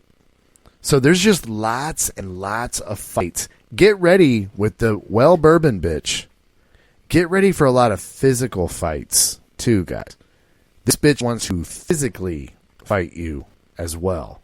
She thinks she's a tough, bad bitch because she kind of walks around the bar in her social circles. The cop's going to be called once or twice. This chick calls the cops a lot. Yeah. This chick calls the cops. Or someone else calls the cops on her ass. Yeah. Because she gets so out of pocket. Yeah. Because they have fear for your life because she's so out of pocket. What would we say when we're talking about the mainstream handle, you call it girl, and the Bourbon girl? Because there's a lot of similarities. Because the Bourbon girl, a lot of old guys like her too. But it seems like the Bourbon girl, the old guys are older, right? They're like much older. Well, I mean, like they're gray-haired guys. Again, the Whales. They're both bar regulars, though. Both of these girls are. The Whales. Is that? Were you a bartender at all before? Yes. Okay. Is that if they don't tell you what it is, you're going straight to the Whales anyway, right? No. I mean, you always try to upsell. You're like, hey, give me a whiskey and Coke. Do you prefer Jack Daniels, Gentleman Jack? Well, what about the people that is at the that are bar regulars? Do you go to Wells, or do you think they have a certain if well is their thing? But your value as a bartender is how high you know these motherfuckers love Blanton's. They love Blanton's. You know, like that's now you're talking about high scale. I'll go. No. It doesn't even have to be it doesn't even have to be high scale. Some people want to be in a low scale place and have a high scale drink because they know it's cheaper. You see what I'm saying? They might want to come there. Knob Creek there is only $6. You see what I'm saying? So they might be. What I'm trying to say is they might be a sophisticated drinker, but they just like that bar because they know all the people there. I'm saying that's a thing. This is a thing you learn as a bartender. Just because people are at this bar doesn't mean they're all the same kind of people. There's a lot of different incomes in there. Oh, I'm not saying that. I'm thinking when I was going to this specific bar, I would see that person always pull out the Whales. I just always seen them go to the Whales. They're never. It's probably a shitty bartender. But but again, at the same time, they would hook up drinks too. So it was probably getting rid of the cheap shit before they would go to good shit. Oh, no. Because let me tell you, there is 4 times more Wells, just like in real life with these women. There's 4 times more Wells than there are calls in that bar. 100%. But that's what's getting served the most, though. What is? The Wells. Yes. That's why you have to have 4 times as many of it. Well, this is what I'm saying. I see bartenders going to the Wells more than because people are being cheap. The bar. Yeah. So that's what I'm saying. Like when you're talking about the Wells person, everybody's wanting that because they want the cheaper version of alcohol when they come in. It's like everybody don't want the top shelf, mid shelf shit because they know it's not $4. Well, you're hitting another vein now. Talking about people just wanting the Wells because it's cheap. a lot of men will only want these well-bourbon bitches because they don't feel very good about themselves. They don't want to. God forbid. I'm not going to fuck with this behind-the-glass bourbon bitch because I want to just kind of keep talking to her and friending up to her and getting friendly with her every time she comes in. I'm going to go long game on this one. By the way, that doesn't make any sense, but that's their mentality. These you call it bitches. Mm-hmm. I don't feel good enough about myself. The younger guys are typically the ones laying into her. The well bourbon bitches, old and young guys are fucking this chick in the bar. I'm just saying, on the social scene, the bourbon bitches are fucking all the guys. Again, the more guys these women sleep with, the higher inflated sense of self that they have. Because this bitch... So, who do you think is the most egotistical so far? The behind-the-glass bourbon bitch? You call it bourbon bitch? Or the well bourbon bitch? What is your guess on this, Anthony? Well, it's a guess. We know who it is. You call it. It's a you call it. Because they're fucking so many guys. And they want that validation so bad. Because unlike the behind-the-glass bourbon bitch, they don't have a parent relationship. The bitch that's the you call it bitch, she's a lot hotter. So this well bourbon bitch needs a lot more validation, and she's getting it because she's spreading her legs a lot. These bitches that are like nothing's ever good enough for them because they fucked this one hot guy back in 2012 that looked exactly like Brad Pitt in his heyday. And had she not gotten so drunk that night, they probably would have been in a relationship and ended up married. And yeah, dude. The further we go down in value, what I'm trying to point out to these guys is, out of everybody we've talked about, though the fucking behind the glass bourbon bitch is way more expensive, and you have to really have your life purpose in order and your shit together. Listen to me, guys. The bitch that's going to make you happiest is that fucking behind-the-glass bourbon bitch. Yeah. But, guys, don't fret. Don't fret. We've got two more categories here. And this is one Anthony and I really want to hit. I'm sorry, Anthony, before we move on from the well bourbon bitch, because this is the hoe of the group. This is the bottom trotter. Anything else to add or warn our friends about that are listening to this podcast? Drink water. Fucking you have to clean your system. Clean your system out after exposing yourself with this one. Because Anthony's like, I would like to add penicillin's out there. Yeah. Fellas, penicillin. Yeah, penicillin can help you in these types of situations. Do not Dude, just... you have to stop doing that to that, man. You're fucking killing me. Just don't go out here just drinking whales, straight neat and shit. Just drink water means like hang out with your boys. Yeah. Don't go hang out with the whales every fucking night. No. Calm the fuck down. Isn't it healthy though? I'm gonna go side topic real quick. Isn't it healthy for you to eliminate chicks out of your rotation at least a week out of the month where you're not hanging out with chicks every week? Have you gone through say, you know what, I'm not going to be not your wife obviously for obvious reasons, but like you got a girl and you're like, I'm not going to see her this week. Well, I'm passionate about this still to this day. And you'll notice that every week my wife knows my best friend and I are doing a podcast together.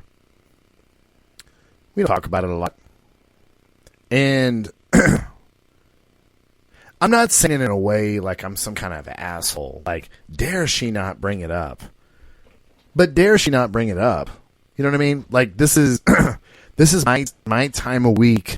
My best friend and I have an art piece that we put out into the world that we're trying to help people with. It's once a week. And it is a sacrifice to my family, a sacrifice to me too. But it's something that I want to establish. For the rest of my life, I need time with my friends. My friends are very important to me. They're a very big part of my life. Anthony, when you and I talk about things, what do we talk about? 3 things. The way things were, the way things are, and the way we want things to be, right? And that's always been our mantra. We're talking about shit, and hopefully, we move that mantra through this podcast. But it's very much like, I'm never going to have that conversation and apologize for this art piece that we do. And I think it's very positive for me as a man. I need to have a space, a man, where I become a better man once a week. Right? You see what I'm saying? I need to become a better man once a week. I need to sit down with another man and just talk about being a man with another man that I can trust. Obviously, you and I have incredible trust with each other. But it's one of those things where, man, I'm right there with you on that one. Because we talked about this a couple times where, like, guys used to have, like, the Elks Club and the Shriners and the Freemasons and all this other shit. I'm convinced they weren't doing a lot of complicated shit there. We're just creating this brotherhood where they got together once a month to fucking be just around men. And just talk about man shit and how to be man. How can we help each other as men? I think it's very, very important. So to echo your sentiment, I couldn't agree with you more. Okay. Yeah. I just wanted to kind of touch base on that because I know a lot of times. And that's what you meant by drink water, right? Yeah. Yeah, just drink a little water every now and then. Yeah, you don't. You ain't got to drink bourbon every weekend. Nope. You ain't got to partake of the nectar every week because you start to be like, wait, do you have an addiction? Do you have a problem? No. I think some guys are addicted to having to be around a woman. Yes. Right? And if they're not, actively with a woman, then they feel like something is wrong with them or something's a part of them. The reason I was okay dating women like back to back to back, sometimes 2-3 dates in a day, bruh. Like sometimes I have a date and I like 30 I've never minutes. done 3 in a day, but I've done 2. Yeah, easy. And sometimes my dates are 23 minutes though. Like I'm not there to King cutoff. Yeah, for real. I won't play with it because I don't put a lot of. I won't give someone else more leverage with me than when I say leverage, I won't invest heavily up front. You know what, Anthony? I'm a little disappointed in you in this part of the podcast. Are you telling me you didn't treat them like a gentleman? You didn't pull out the chair for them and pay for their dinner and give them your entire evening because she's a woman and you're a gentleman? What are you talking about? Didn't even go for dinner. Like dinner? What the fuck? What are you talking about right now? Do you know what? I'm gonna have to ask you like a keys. Do you even know a woman's worth? What do you know about a woman's worth? That's why she got 20 minutes. What do you know about a woman's worth? The thing about this, though, guys, I give myself... I love your drink water comment. I'm saying, I just love it. The thing about this when it comes to women for me is everybody got 20 minutes, right? Can she earn 30, 40 minutes, 50 minutes maybe? Sure. That's up to her, though. She has to earn that. Right? She has to keep me interested to keep beyond just meeting you. Because when I go out with you, my intention is to meet you up front. That's it.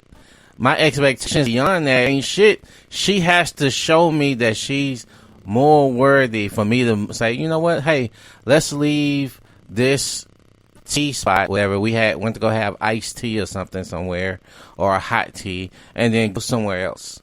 Like, she has to earn that for me to take it beyond just that meet and greet.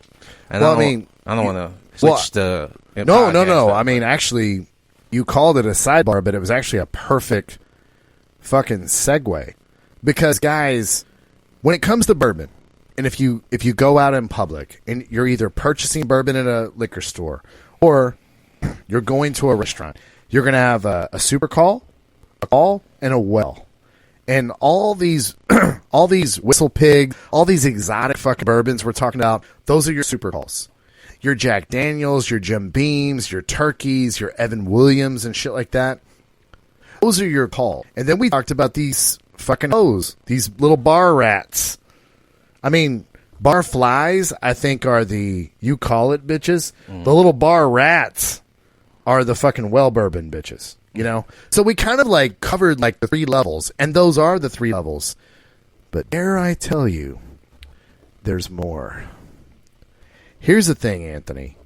A lot of us can get caught on these 3 levels and be like, super call, well bourbon. That's it, right? And this is what it costs. $465 for Whistle Pig. $37.99 for Turkey 101. And if I want some Rebel Yell 80, $12.99, right? Damn. No, gentlemen. This is what this podcast is about. Okay? I told you guys we were going somewhere with this. Guys, there's a level beyond super call, and well. And it's what Anthony and I called connoisseur bourbon bitches. Yeah, the child had to jump on that one. Connoisseur bourbon. So, guys, we have purposely given you guys price points and all this shit. But Anthony and I want to point out to you, and this is where we're all going with this. God, I'm glad we have a whole hour on this. Because we have 2 levels we're going to take you through on this. The connoisseur bourbon level is, you drink enough bourbon, you start learning some shit. You start learning. Anthony, take them through your tour of Weller 12-year-old. Just give them your story. Because you and I were at the same Super Bowl party when this went down. We were with a guy that just knew a lot more, still knows a lot more about bourbon than we do. Right? He was just impressive. He was talking about all this shit. Yeah, it was impressive because we would kind of like saying, "Hey, yeah, man, we're novices." We wasn't really saying how excellent bourbon drinkers we were. We just, hey, man, we're getting into it. It's gotta get into this. Yeah. Yes, it's fun. And then, we started talking about some of the similar ones that we've had. Yeah, we're like, oh, yeah. And then we tried that Buffalo Trace single barrel, and yeah. And then he asked you, he goes, yeah, and of course, like, Weller 12, right? And you were like, I never had that. What was his reaction to that? He damn near lost his mind. He was like, come here right now. Follow me. And I'm like, okay. Like, he basically shut the conversation down. It's like, you got it. He stopped. He made me put my fucking drink down and say, come and follow me. Bruh. And yeah, I mean, that reaction from like a big time bourbon drinker, he was like, wait, you never tried Weller 12? Motherfucker, we have some here. You can try it right now. Right. And you were like, I remember you telling me the story. You were so taken aback. You were like, God damn it. He like wanted. We were in the middle of watching the Super Bowl. Kansas City Chiefs on a fucking drive. He's like, you've never had Weller 12? Come with me right now. There's some here right now. And Anthony, could you read for our friends what Weller 12? Now remember, Whistle Pig retails here in Texas, the cheapest place that we know of, for $465 a bottle. For that Boss Hog. What does Weller 12 go through? And Anthony, is Weller 12 the greatest bourbon you've ever had in your life? Yes. What does that retail for? $31.99. $31.99. Now, we're going to come back to this story later. We're going to come back to this part of the story later, because there's a little bit more details to that. But that was the first time that Anthony and I realized, like, oh, shit. There's another level to this. Yeah, the price points don't necessarily mean shit. Once you get in, you start drinking a lot of these fucking bourbons, you're like, oh shit, you learn like what's good. No bullshit. I can't remember what distillery it was. If I'm not mistaken, I think it was Knob Creek. It was either Knob Creek or what is the fucking Wild Turkey? Anyways, there was this story, and I think it was Knob Creek, but Jim Beam makes Knob Creek. Yes, Jim Beam makes Knob Creek, and Wild Turkey makes. Oh shit! I don't know. We had it. We had the 12-year-old, 13-year-old recently, but and put it in the comment, guys, in the live stream if you can remember it, because I can't. McCullough. McCullough? Henry McCullough. Oh, McKinney or Henry McKenna, right? Henry McKenna. Yeah. I hope that's right. I hope we're not butchering this. Anyways, it was a story about like they started picking their best barrels because they would watch where the employees hung out. Yeah. Yeah, they would watch like where are the employees? What barrels are the employees hanging out around? The people that work at the fucking distillery. Yeah. Like he got real savvy to like wherever the fucking employees are hanging out. That's where the fucking shit is. So he would kind of pick his barrels with that shit. That was him getting fucking savvy to game. He didn't go over there and fire and punish the employees. He just kept observing that shit, so he knew where all the best fucking whiskey was. Guys, when you become a connoisseur of whiskey and bourbon, when you become a connoisseur, you'll learn you do not have to pay behind the glass prices for badass bitches. No, sir. Nope. You just have to date enough bitches and find out like where your lane is. Man, Anthony, we talked about this on the program before. When I started dating Asian bitches, the fucking waters parted for me. All of a sudden, I was dating like fucking 5 Asian bitches. And my mind before that had told me, impossible. I can't date any. Yeah. Now I have a half Asian kid. You know what I'm saying? Yeah. But it was one of those things where once I moved around enough, and there's a lot of moving around, guys. You got to try different proofs. Yeah. And Anthony and I say with women, your proofs are her looks versus what else she brings to the table. Is she like one of these fucking well bourbons that's like 80 proof, or like one of these bourbons on the connoisseur side that Anthony and I love. And guys, if you're getting into bourbon, I promise you won't be disappointed with regular Knob Creek. Right here in Texas, it retails for $24.99, and you will enjoy every drop of that bourbon. Neat. On the rocks. On the rocks. You know what? If you have to mix it with something to make an old fashioned, okay. Ugh. Don't you dare mix that with Coke, because that bourbon is too fucking good. It's $24.99. So, but we had to drink a lot of bourbon to find out that bourbon is fucking badass. And there's certain drink you don't want to mix with mixers.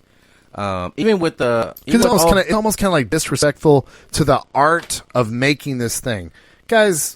Even mix your shit with Coke. We're not gonna fucking shoot you or anything. Even the old fashioned is more bourbon than it's not really. Well, we made old fashions with Eagle Rare here that one night. Yeah, it was bitters. But it was delightful. It was fun. Yeah, I mean, don't fucking become snobs either. Yeah. But guys, once you get in the bourbon game, you'll find out. And again, guys, we didn't just come in with Knob Creek only. Okay, one of the things you and I, because we have a lot of different price points here, Anthony, when we put in our favorites. Maker's Private Barrel Select, $67.49. Anthony, was that worth every fucking penny? Hell yeah. 100%. Because it was a very masculine bourbon. It was a Total Wine Barrel Select. They do a good job selecting barrels. God. Guys, again, we don't claim to be bourbon experts, but let me tell you, when these places do bourbon selects, barrel selects, where they select certain barrels, god damn, they're good. I mean, they are so night and day different. Yeah. Do you want to talk about the 1792 single barrel. Oh yeah, and damn. Again, this is on a sewer level, guys. We talk about when we talk about drinking it, and we usually like try to define or decide what's best or what distinguishes it better or different from what we've already tasted, and sometimes it's the same brand but different. It's a barrel select, but we tasted both, and we're like, this shit's garbage. This shit's amazing. Yeah. And it's so, but this is the same thing with women, man. And that's what we're getting to. Yeah. You can go out and say, I dated this type of chick. And it's something different about the other chick, the same type of chick that you just dated that you didn't like, but she did something a little different than her, and it made her way better. Well, use the Asian thing again. There were a lot of Asian chicks that would like Anthony that would just be like, we've all seen that loud Asian chick movies. You know, and they're like, there's fucking yelling aggressively, and you're like, dude, I'm just trying to fucking check out my big gulp here and pay for some gas. But they're just like very, and because my wife's Asian, she tells me like, yeah, there's like a lane of that. Like there's a certain group of people. It would be no different than saying like, typically Chinese women are like that. That the ones that own that's in a store retail type of place. Well, I'm not saying you're wrong. I don't know that. I do know that there's a lane of Vietnamese women that do that. Okay. And I do know that there's a lane of Filipino women that do this. Yeah. And I'm telling you from experience because on this podcast, of course, we use specifics, right? But it's very like loud, like aggressive. And listen, man, they're not wrong for doing it. That's how they fucking live their life. Ain't nobody mad at them. But that's not how I live my life. I will not be living my life where some chick's just like aggressively yelling shit at me because that's her culture. I won't fucking do it, dude. You know what I'm saying? But not all Vietnamese women do this, but there's a lane of that. And see, that's my thing. When we're talking about these bourbons, not every bourbon at $24.99 is going to be Knob Creek. No, not even close. But then we talked about the Maker's Private Select, Barrel Select, $67.49. That's we're kind of hitting like a much higher price for one bottle. But then I ask Anthony, totally worth it? You're like 100%. Because we've had it. We know it. But we know all day long we've tried bourbons that are $80 fucking dollars. That Bib and Tucker that we tried at that class, it was good. Was it fucking $50 good? No. But it was $30 good, but you guys are charging $50. So unfortunately, I'll never buy it. Right. You see what I'm saying? And guys, this is what this lane is. When but you isn't that where a woman thinks that she's at a higher value than, say, look, I've dated your type before. I'm not willing to put that type of work into what you give me in return. Now you can't say it like that. I'm not saying all right, but yes, hold on. You beat me to it. This is not you saying this out loud to a chick. This is we have to remind our guys that sometimes. I think a lot of our guys. You know what I want to do one time? I want to do a YouTube live of when my wife comes home, Anthony, because I bet a lot of people think I'm a woman-hating motherfucker on this program because I'm sharing with them my inner dialogue, right? But why is you've been here. You've been here when my wife get home. What does that look like? It's just this happy occasion. My daughter comes in. I'm very affectionate with my wife. I give her a kiss. How was your day, honey? We talk about her day. I tell her about my day. Shit like that. Guys, we're not in a constant war with women. That's not what's happening here. But you always have to be ready for war with women. You always have to be ready to stand your fucking ground. You know what I'm saying? That's why, Anthony, the only notes we have here on the connoisseur bourbon bitches is the only notes we have is you've dated a lot of women. You're vetting a lot of women. You know what's good and what's not good. That kind of covers everything, right? This is where, all right, I was explaining to someone before about this. Like, if you're dating a lot of women, there's certain women that you've dated that stick out more to you. So those are the type of women that's more your type. Yep. Right? So you try to date more women like them. So now you're getting a niche. Now you're finding the lane that you fit in with those type of women. So you're going to date those type of women. And then when you start dating those type of women, there's certain things within those type of women that's kind of clumped up that you start saying, I can concentrate more specifically on a single trait that I like. I want this single barrel, or I want this double feature, or I want this barrel finish with what was the one that finished in a wine cask barrel? Angel's Envy. So a port wine. Yeah. So there's certain things that you can do that have things with women that you're like, I want that from her. So now you're singling out what you think out. So you can real close to the type of woman you want in your life. What's this? Well, I mean, you're talking about your type, right? Yeah. Just thought, we had some background things that were very similar. Like, my type. My type, right, Anthony? That's my type. What would you say? Would you say Sweetie? Would you say that she's a bourbon bitch? I mean, she says 8-figure N-word is her type. I mean, but would you say that for you, she's a bourbon bitch?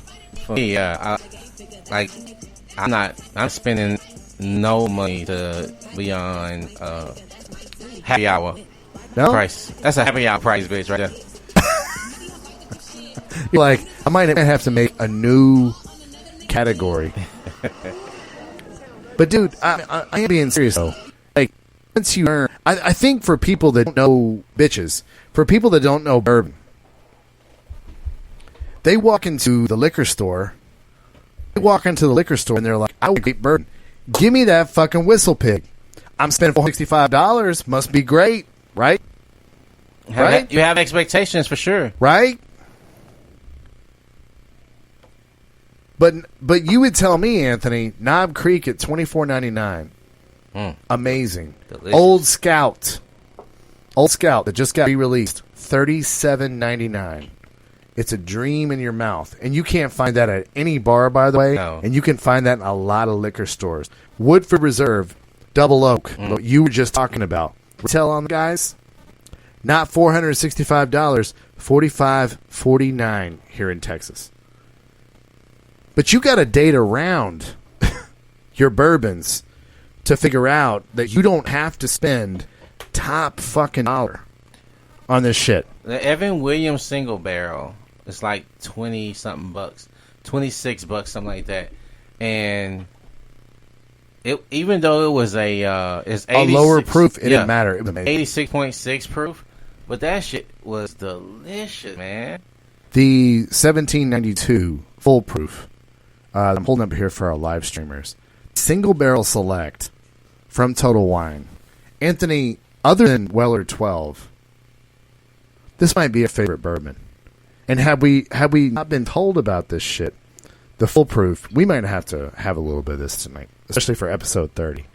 But there's a reason this bottle has not gotten any emptier. We're terrified. I don't know when we're going to fucking find this again. Right. You know what I mean?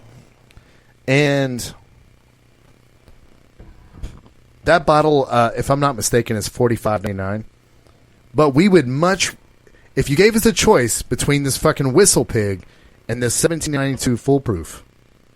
First of all, we have a lot of memories with bourbon, with this podcast. I can but get, we I can also get 10 of those. Yeah, exactly. And this is what we're talking about, guys. This is why you have to date a lot of bitches, so that you can get out of these top 3 categories. Behind the glass bourbon, that's $465 a bottle. The bourbon everybody knows about, that's at every bar. The well bourbon, the bitch is fucking everybody. But if you date a bunch, you can become a connoisseur of bourbon, and you can become a connoisseur of bitches. And as Anthony was saying earlier, you can find your lane. Mm-hmm. You can find your lane. One of the things that you and I found out, and you don't waste time, and you don't waste time trying to spend money for a bitch that's not worth it. When I say money, I'm talking about the bourbon, but I'm talking about you understand her true value. You know where she can get time from you. That's what women want from us is our time. If the more time they can spend with us is that's their currency, brother. That's their currency. Yeah, I mean that is their currency. So once you see a chick and you say, "Oh, you a whale," you don't get time like that. You hit a specific. You have a time limit. Like you can hit the time limit. You don't get to go beyond that time frame. So you can't be in a relationship with a chick like that because her time is short. So if you get in a relationship with her, that relationship is gonna be a short relationship because she can expand the time she spent with you over days by not being in a relationship with you because she just hits you every now and then until her time runs out. But if she gets in a relationship with you, her time is going to be real short because she's so toxic. So you're going to get a hangover every time you partake of it. So her time going to be very short because you ain't going to like the way you feel when you partake of her. Yeah. One of the things when you become a connoisseur of different level bitches, and when we talk about different level, we're talking about the super call, the call, and the well bourbon bitches, right? When you become a connoisseur of all three of those levels, you start to learn shit. Like if you only start dating bitches that are like high career level bitches, then you start like finding out different pockets of it. And I'm going to point this out. We kept this bottle for those of you in the live stream that are following. Let me come back to the camera. So Anthony, I got this for Valentine's Day from my wife. It's a Clyde Mays 110 proof. It's an Alabama style whiskey. What does that mean? We were like, well, we don't want to touch that. That's not bourbon. It's not what we're used to. Fuck that shit. And then we learned that Alabama style whiskey is bourbon. But then in the last part of the aging process, they take apples, they put them in an oven and dry them the fuck out, and then they throw them in the barrel. So legally, it can't be called bourbon. It's every part of the process is bourbon except putting apple in at the end. But if we didn't know that, we would know this is good shit too. If you don't date a lot of career bitches, if you don't date a lot of chicks that are athletic, if you don't date a lot of chicks that are curators in museums, if you don't date a lot of bitches that are weightlifters, if you don't date a lot of bitches that are yoga fanatics, if you don't date a lot of bitches that are runners, I'm talking about all these different places of women, then you can't become a connoisseur of dating to see where your lane is. Yeah. You have to date a whole bunch of different kinds of women. And fuck these dating coaches, and I'm serious. Fuck these dating coaches that will tell you otherwise.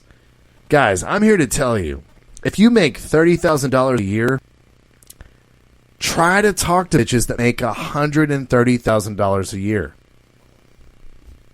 You don't know what the fuck's going to happen, and you don't know what you're going to learn about bourbon when you date that bitch one fucking time. You might learn, like, hey, that chick wasn't for me, but I feel comfortable asking out bitches that are $100,000 a year plus above me. The fears that I had, I don't think I necessarily have to have those fears. You know what I'm saying?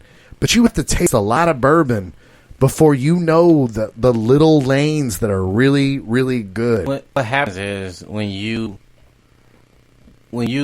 get something above what you can afford. Like, how many times you pay for something you was like uncomfortable paying for it because you're like, this is way more than I want to pay, but I want to enjoy it. So you end up paying for it, but you still enjoy it. Yeah. It's just in the beginning you're just like, this is a sacrifice. I don't know if I deserve this. Yeah. But what happens is this, though. Like, let's compare this to a woman you're dating. If you never try to date someone who you feel like you, quote unquote, don't deserve because she's reached some plateau above you or whatever, and you never date her, I ain't had no water since I've been and you never date her, and you like for instance, we was talking about the girl that can outbuy you gifts, right? Yeah, yeah. And you got to learn how to be creative because you can't afford those type of gifts. When you get out of that relationship and you're dealing with a lady that a closer level to who you are, your creativity level has gone up. You don't have to struggle with gifts at that point because you learn how to be creative, and your gift ideas become more than ordinary. Let's say that because you're not bringing you're not bringing flowers and candy to a chick because you've learned how to use your resources and say, hey, we're having picnic and I know a guy who flies fucking airplanes to put happy anniversary. Yeah, or some stupid beta shit. Right. Yeah.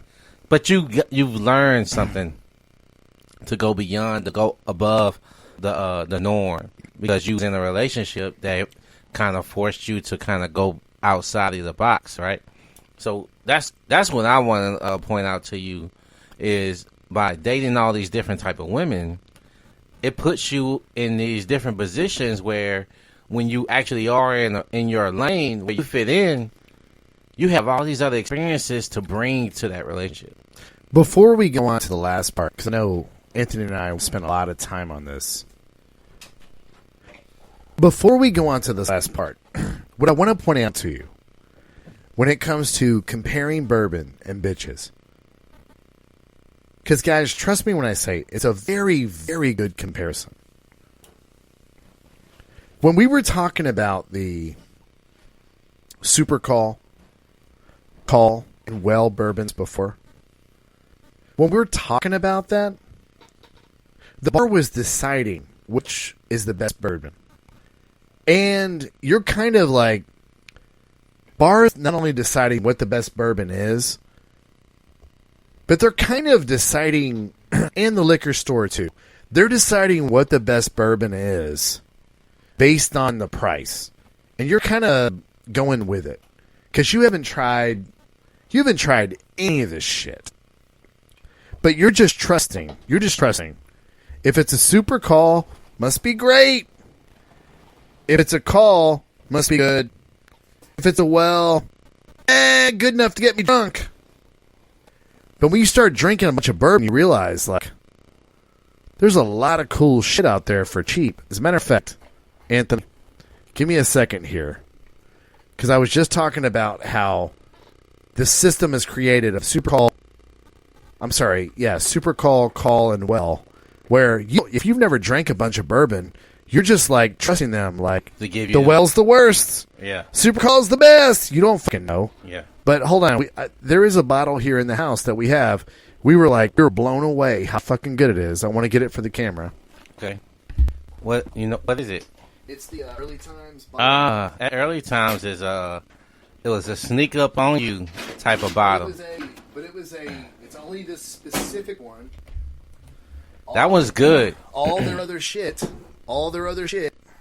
is fucking cheap shit. But they wanted to have one premium bottled in bond, and we'll put it up here for the live stream. 100 proof, and it's fucking amazing. But if we just look at Early Times, which is usually a fucking Well bourbon, if we never tried it ourselves, we wouldn't know. Like, we're kind of coming in. We're the employees at the distillery. We're like, let's hang out around one barrel. This is a good shit. This is a fucking good shit. I believe that bottle's only $18.99 here in Texas. But we only know this shit. We fucking date a lot of bitches and drink a lot of fucking different bourbon. And that's how you can find out there's some hacks to this fucking game. Yeah. There's some hacks to this game. We don't have to just let the fucking bars decide this and the liquor stores decide this for us based on what it's being charged. I mean, dude, I'd put this Early Times bottled in bond, I would put that against a lot of $35 bourbons, man. But the difference is I fucking know this shit. I have this experience. So that's what I'm trying to drive home to these guys. So just like when you can tell somebody, for instance, that this chick isn't worth the price that you're paying to be with her. And you continuing watching this guy pay the price week in and week out for this chick, knowing that he's overpaying. Yet he thinks that he's lucky that he even has the opportunity to buy it. To have bourbon. Yeah. In his life, right? Yeah. But I still get to drink. Motherfucker. What is the most overpriced bourbon that you and I have ever had? Because I can't recall it right now. What's one where we're like, all right. I know, but you haven't had it yet. I haven't had Blanton's yet. Yeah, for you with Blanton's. I'm trying to think of the one like where I was like, it's whatevs.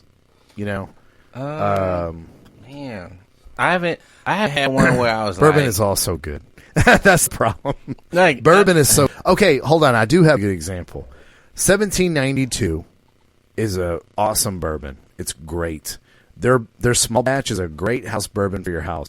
We had a 1792 single barrel select from Total Wine. So we didn't get the barrel select from Total Wine.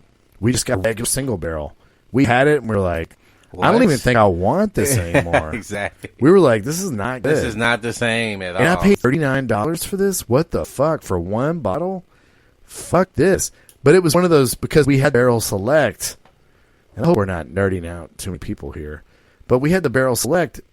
What we're trying to say is, guys, we have this experience with doing this. And when you date a lot of women, you're going to be able to not just be like, Jim Beam is my drink. That's what I'm sticking with. That's what I like. That's what I like. How do you know you like Jim Beam if you haven't tried Wild Turkey and Woodford Reserve and like all this other shit, man? You know? How many times have you dated and you was like, but she gave me the best sex I ever had? Right. And you were like, you met another chick and you was like, oh my God, this girl took it to another level. I didn't even know I had this access to me, but you thought you had the best sex. Hey, that's enough about my wife. That's enough about my wife. You're telling our listeners too much. That's enough about my wife. I'm talking about my own life. I mean, I had guys tell me where they said, man, this girl gave me the head. And I always thought about her. Well, and this gave me I the do head. like how you're trying to be cryptic with our listeners. You're talking about me. Yes, indeed. No, I'll be specific. Listen, our listeners deserve for me to be specific. You're talking about me. My most recent ex used to give me great head. And Wesley thinks he's the only guy who thought that his ex chick gave him great head before he met a chick. That is fair to say, but you were saying it in such a specific way that I knew you were talking about me, and you were trying to be a good friend and protect me. But we don't need to protect me from the listeners. I know what you were talking about, and I told you, I was like, damn it, dude, this girl would just let me fuck her face, and she'd wake me up giving me head and all this other shit. How am I ever going to find that again? Now, let me tell our listeners. The girl I dated prior would never give me head ever. So I had this distorted view, right? So Anthony was trying to be nice and trying not to tell our listeners that was me that told him that. But I was like, I'm never going to be able to find this again. And Anthony's like, man, calm the fuck down. And of course, my wife, she gives me way better fucking head. Because, guys, we can't fucking stress this enough. I got to the connoisseur bourbon level. I dated a lot of chicks. I found out my ex was not the most badass bitch in the bedroom. And even better, my wife is way better in the bedroom. Great. And by the way, that's not a knock on my ex. Good for her. She's great in the bedroom too. My wife is just better. But I'm just saying, I got to a connoisseur level where I found out, and Anthony, this is a real bourbon story between us. You were going hard in the paint with Knob Creek when you and I first started drinking bourbon. And I was like, yeah, Knob Creek, that's boring. We can find that anywhere. It's not, like, hard to find. And you really pushed it on me. And I'm like, you know what, motherfucker? This shit is fucking good. Everything Knob Creek makes is fucking good. And we talked about it on the podcast a few weeks ago. The Knob Creek Rye is fucking amazing. God damn, it's good. And it's just like, nah, bro. I got to give credit where the fuck credit is due. Every time I see Knob Creek on a bottle, that shit is good. But guess what? It's because Anthony and I drank the fuck out of it. We know, right? We know Old Scout is good. Woodford Reserve, everything is fucking good. Maker's Private Barrel Select is good. And now we know, tonight, we'll go up here to this Maker's Mark cast strength is, oh, God, it's amazing. But you only know that by drinking bourbon. You can't go into the bar or liquor store and be like, give me a super call. And they decide for you, like, what good. Only way you can decide what bourbon is good and what bitches are good is you have to fucking try bitches. You have to try bourbons. I've gone to a bar before and just said, hey, what's the most popular bourbon you got in here, and what's the most unique bourbon you have in here, right? Because I used to go and get an old fashioned. They'll ask me which bourbon I want, and I'm like, whatever. Because typically some places don't carry Knob Creek. What place is that? Seriously, call them the fuck out. That's terrible. No, I've been to places where Knob Creek was not available, so I've had to go outside my lane, right? And I remember people trying to push Buffalo Trace on me, and I was saying no, not knowing shit. Little did you know. Not knowing shit. I was like, no, I don't think I want anything called Buffalo Trace in my bourbon. But they would the Bullet bourbon, right? That was one of the ones that they would. Which is great. It is good. So most bartenders say the Bullet bourbon makes the best old fashioned. That's what they love Bullet bourbon for. Yeah. By the way, we only have 30 minutes left, and we still have one more segment to get to tonight. Let's knock it out. We talked about tonight behind the glass bourbon bitches. We talked about mainstream. Handle you call it bitches. We talked about bourbon bitches. We talked about being a connoisseur of bourbon and choosing your bitches. But fellas, if you tuned in this far, with 30 minutes left in the podcast, Anthony and Wesley have a little bit of a life hack for you. And if you're a bourbon lover, you already know this shit. This is called the allocated bourbon bitches.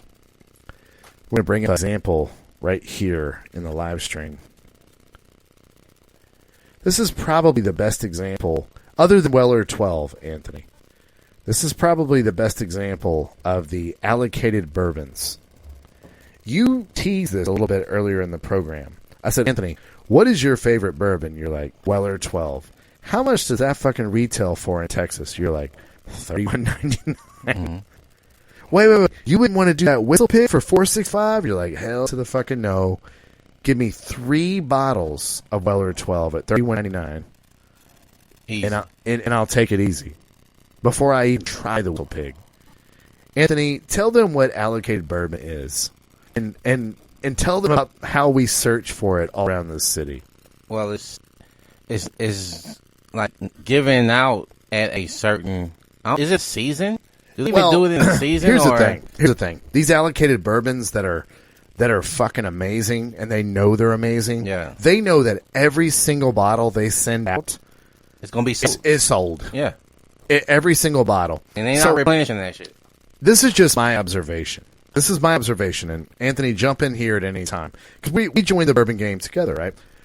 My observation is this Eagle Rare that I just showed you guys on camera is, as a matter of fact, $29.99. I thought it was $27.99 at Total Wine. I'll double check on this. This is a 10-year whiskey, Buffalo Trace, and it is fucking amazing. And anytime it's ever anywhere, everyone goes on Facebook and goes, "Oh my God, Eagle Rare is at Total Wine!" Blah blah, and it's sold out in like 45 minutes. Because at this price, this is gone. This 10-year whiskey is the most amazing fucking thing ever. And when you find it, it's this rare find. And you may see it again for another 3 months. And because they allocate this shit, they're not going to just make it all year long. They know every single bottle is going to go. I think when they give these, Anthony, correct me, jump in here. I think they give these to their liquor store partners so that they can like stir up some excitement in the liquor store. Like, oh, I saw Eagle Rare at ABC Liquor today. Oh my God, that's crazy. And then people will start going there because they think they might see Eagle Rare or Weller 12 or Stag Junior. And what happens when you get in there? You're like, they don't have what I want. Well, I'm going to buy something. Right. But this is the thing. When you become a connoisseur of bourbon, right? When you become a connoisseur, you start knowing what fuck shit is good and what shit is like, holy shit, $27.99. This is better than anything I could buy at $60. And so you start scouring the city for this shit. Now, guys, when you become a connoisseur of dating, you can start seeing these unicorns like you could never see them before. I can't tell you guys enough. I can't tell you guys enough. Had I met my wife, and this is out of my wife's mouth, not mine. When I describe myself to my wife, she's like, oh, yeah. We would have never got to date, too, if that's how you acted. Damn. Yeah, she's like, holy shit, you did that? What were you saying? No, I would be saying something like, I would like pull out a chair and be like, no, let me tell you what to order. Just kind of falling all over myself on the date. Because that's what I was taught in movies. Wait. You want to tell her what to order? Yeah, I'd be like, oh, no. No, she'll have the blah, blah, blah, blah, blah, blah. And because I know this place. And I would order the most expensive thing on the menu for her. I just wanted to flex my balls, Anthony. I wanted to show her the Whistle Pig Bourbon. You better be glad I know that none of this shit was going down. Well, this is before you and I met, bro. Oh, okay. Yeah, I mean, yeah, this is before you and I met. You and I met. I was married, divorced, went into a terrible relationship. I mean, if you really look back on it, it makes a lot of sense in the timeline, right? Because I was a young guy and I was taught, like, you got to impress these bitches on dates. My wife, I'll never forget, told me, she goes, you know what I loved about our first date? When you walked in, you just kind of looked at me like, bitch, the date started, let's go. You didn't, like, automatically take my hand, because she was sitting in a chair waiting for me when I arrived in, like, the little waiting section where you wait if you're on the waiting for tables. And she just got hit on by a low rapper, by the way. She was feeling pretty good about herself. And when I walked in, I was like, oh, hey, what's going on? Bitch, the date started. Let's go. Jump up out of your fucking chair. What the fuck you doing? She was just like, I love how you didn't fucking fall all over me. And I was like, yeah, man, I didn't fucking know you. To the point, guys, I had never tried this bourbon. Why the fuck would I be excited about bourbon I never fucking tried? I don't know if this shit's good or not. Well, aren't you more selective because you've had good bourbon? Yes. Thank Jesus Christ, Anthony. That's why you're a fucking genius on this fucking program. Yes. You're more selective because you're not worried about the next time you're going to have bourbon. Have 7 bourbons home. God damn it. It's the only bourbon I can get. Motherfucker, dude. It's like, dude, I did not know when I met my wife on that date. I did not know I was opening a bottle of Eagle Rare. I had no idea. I was just like, let's try this bourbon. Let's not be too excited before. Let's not be too excited after. Sorry about that, guys, on the live stream. We'll continue.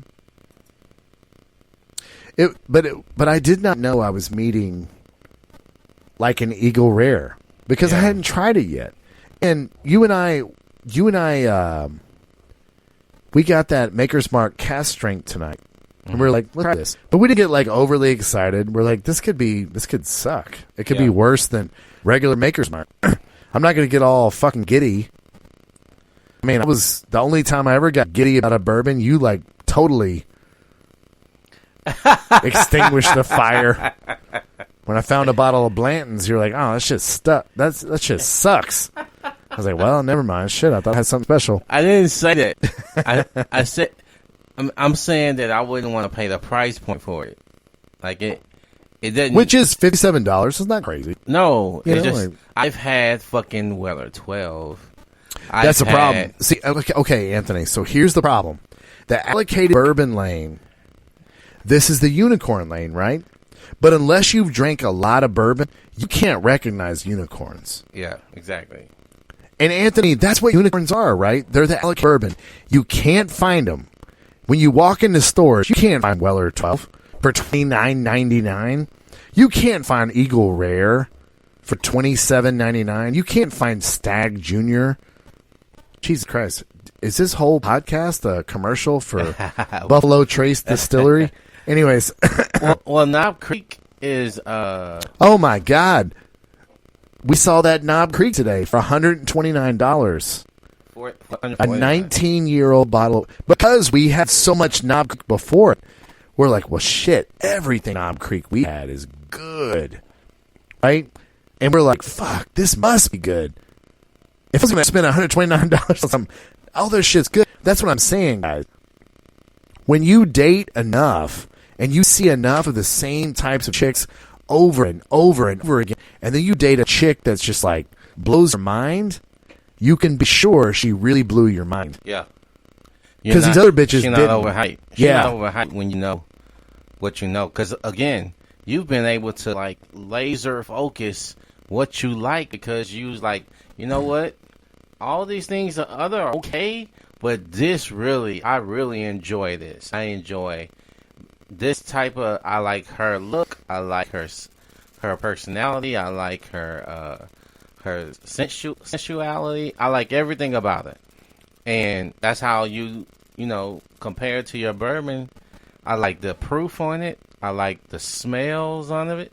I like the color that it looks in my glass. I even have that. I like the way this look in my glass. I just enjoy the whole experience. It's a whole experience, isn't it? And we hate to nerd out on you. But Anthony, when you're saying that, like, I just wanted to like jump in and offend you. I'm like, me too, man. Like, hey, don't make fun of Anthony. Fuck that shit. Well, quit making fun of Anthony, man. We'll talk about the bottle, the cork, the labeling. Like, we enjoy the entire experience of it. Like the wax of it. You know what I'm saying? It's so much more that you enjoy when you enjoy that specific bottle. You're like, man, I enjoyed everything about it. And when you enjoy a woman like that, that is a really, really special thing. She'll feel it. You will stand out to her because how you can point out things about her that no one else has. Yeah, and still be strong in the moment because you know she's not the only chick you're dating. I remember once I told my wife, because she had some kind of insecure moment. I don't fucking remember what it was. I don't fucking care. I don't care my wife's insecure because it's fucking silly. Because you can never control when a woman gets insecure, right? They've got different woman things going on. But I remember I told my wife one time, like, bitch, do you understand I gave a whole rotation for you? Do you know how good my rotation was before I met you? And I'm not saying that. I'm not saying that for you to, like, give me praise or feel grateful. I'm saying it because I fucking threw away a lot of bitches for you. You must be badass. Why don't you have that confidence, man? If I chose, you never asked me to give up my rotation. I chose to give up my rotation. You must be a badass bitch. Have that confidence, bitch. Jesus Christ. I'm like I said, Anthony, I'm not like, hey, you should be grateful. It's like, no. I want you to have the confidence of, you never asked me to give up my rotation. I gave it up. Bitch, you must be badass. Feel good about your fucking self. You're bad as fuck. You know what I'm saying? That's what I'm talking about on these allocated bourbon hoes. These hoes that take not a lot of investment. Right. They take not a lot of investment. And you put them to your lips and you're like, oh shit. You guys notice that Eagle Rare is unopened. Because the other Eagle Rare I have is almost done. So I'm not opening this one. Because I don't know when I'm going to get the next one. Right? This $17.90 full proof. Anthony and I took a drink out of it last time. But we're scared because we don't know when it's going to happen again. Right? We're like, fuck. That's a rare bottle. We don't want it to be fucking gone forever. You know? But that's how men treat women that are of unicorn value. And guys, you're never going to recognize unicorn value until you become a connoisseur of bourbon. I hate that these guys thought maybe we were not going somewhere with this. But I mean, that was our thing this whole time. Is you can either go super call, and well, and let someone else decide for you. You can go in the liquor store and be like, what's the best bottle of bourbon you have? And you'll walk right past the Eagle Rare. You'll walk right past the 12 and spend $465 fucking dollars on the Whistle Pig because you don't fucking know women, right? Or, I don't know about bourbon. I'll just go with the name brand. I'll go with the Jim Beam. I'll go with the Wild Turkey. I just don't know this shit. I remember I'll pick. Anthony, have you ever seen a motherfucker that picks a brand that's like his brand for the rest of his life? Yeah. Like, why do that? Yeah. I prefer Jim Beam. You know? Yeah, no, I know a lot of guys, Hennessy. That's it. All they drink, Hennessy. And by the way, who's going to dog on Hennessy on this program? Nobody. Hennessy is amazing. Pour that shit. You know what you have to do to Hennessy to make it good? Pour it in a glass. That's it. It's fucking amazing. Hennessy is one of the greatest cognacs on planet fucking Earth. Mix that shit with Coke, I'm looking at you sideways. Whatever. But I've done it. Hey, listen, I've done it. I was about to say, yeah. When I was young, I did it. If I'm slowing it down for myself, it might catch some Coke. But and we don't mean the kind that put up your nose. No. Yeah. Now, you know what though? Like, a lot of people. This is a sidebar. A lot of people don't like to give Crown its due, but there's certain crowns I like the Black Label Crown. It's a Canadian whiskey. Not bad. I mean, people get real snobby about shit really quickly. Yeah. When I mix a whiskey with any kind of soda or anything, Crown is absolutely great. It's the best mixer out there. Canadian whiskey is amazing. No buts. Yeah, the Black Label for me has a deep. What is the Black Label? Is it a higher proof or like what is it? We don't know, do we? I don't, man. I think it is a higher proof. I'll look up while you stall here because it's rich, like a darker. It has more body, if that makes sense. Like, I remember you was talking about one drink had more a liqueur, not liqueur, but licorice. Yeah, it was the Jack Dickel, was it? You see how dark it is? See how dark the Crown Royal Black is a rich and flavorful blend of Canadian whiskey. All the signature smoothness of Crown Royal, matured in charred oak barrels, blended at a higher proof. Oh, there we go. It's a higher proof. That's why you like it, because it's a higher proof. Man, that shit good, man. Your taste buds have gone to higher proof levels, which is why you love Knob Creek. All Knob Creek is 100 proof or higher, which is fucking amazing. All day. When you're drinking Knob Creek and you're like, wait, this 80 proof shit is not even as smooth as this fucking 100 proof shit? Exactly. This is amazing. Exactly. But the allocated bourbon bitches, guys, we really want you to move beyond super call, well bourbon, where the people serving you the drinks are deciding the value of these bourbons. What we'd like you to do is get out in the world and date a lot of women. Find your own value. Find your own value. And then you'll find an Eagle Rare of your own. I mean, I always say my wife is my Eagle Rare. $27.99. She's like literally no maintenance whatsoever. And every time I drink her, it's the most amazing drink I've ever had.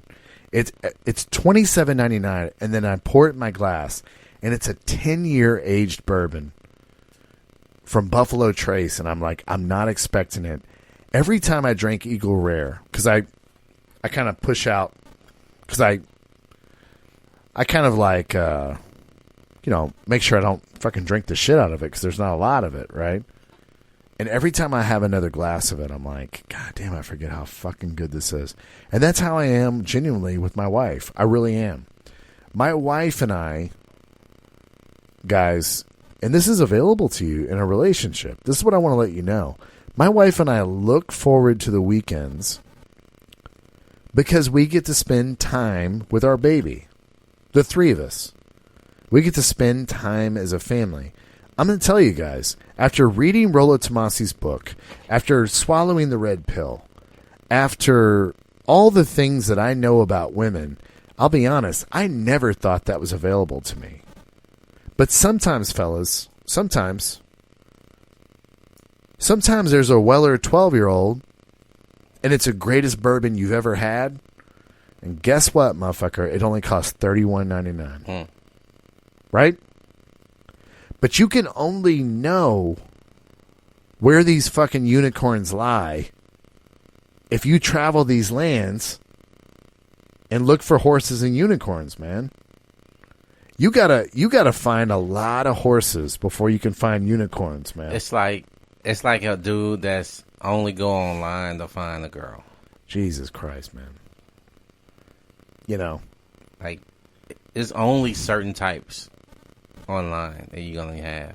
Yeah, that you can find. So, and there's a lot of guys, and this is, you know what? I would kind of like to end on this sentiment, and Anthony, and I'd like you to add to it. I would like to end on this sentiment, guys. Here's the thing with life, man, and I want you guys to remember this. You guys can have 3, 4, 5 bad experiences with women in a row, and then the next 9 women you meet are fucking badass experiences. What I see a lot of you guys doing is getting discouraged by these fucking dumb, bourbon bitches, and then maybe you meet a behind-the-glass bourbon bitch and you're not ready for it, and then you start meeting some regular bitches, some of our call bitches, and you're in a tornado. Guys, whenever you meet a chick, whether it's a super call, a call, or a bourbon bitch, it's always a brand new approach every time. We're going to reset, we're going to recenter, reevaluate, and move forward. Anthony, what is your advice for these guys meeting these super call, and bourbon hoes? How do they become connoisseurs? How do they find allocated bourbon bitches? Well, we already. You're like, that's a lot. Well, we discussed it already. I mean, yeah. we went I just didn't know if you but had like one more hack, because you pull a lot of fucking rabbits out of the hat sometimes over there. I was like, no, there's. You're like, no, we gave you a step-by-step, motherfuckers. Read the podcast. Going into your finding your niche, you know, it evolves the more you get to have experiences. Your experiences start to evolve what you enjoy, what you like. Because you may go in thinking knowing what you like until you have something you never had before. Wait, what are you talking about, Anthony? You're not supposed to make every date about her and her entertainment and making sure she has fun? What are you talking about, Anthony? It's not about her. No. It's the cheese on the trap for this podcast is we're trying to help you get better with bitches. No, we trying to get you to improve yourself so that you can choose better, that you can vet better, so that you wouldn't need either one of our advice, because you vetted her so well that you know what you're getting into. Yeah. And it'll take little maintenance. It'll take little work for you to have a successful relationship, because you did the work up front and you've experienced enough to know exactly what fits you best. That's my 2 cents when it comes to. I think our listeners, Anthony, are getting pretty addicted to you giving them the as you like to call it, cheese on the trap. Cheese on the trap. I think we formulated that cheese on the trap pretty well, right? If you guys like analogies, you probably loved that podcast. Anthony, episode 30. I think we did, man. Did we do okay? All right. We good. Yeah, we did all right. If you ain't never had bourbon, if you don't drink, it's probably like, what the hell are these guys? These fucking guys are crazy. You know what? We try to marry two things we enjoy talking about together tonight, and kind of put it on a. It was fun us coming up with the concept, but definitely something that we enjoy. Hopefully, you guys enjoyed it as well. If you're out there wanting to talk about bourbons only and no women, we can have that conversation. Yeah, we're new to the game. We're just learning about this. You probably know way more than we do, but I will tell you, it's an exciting journey.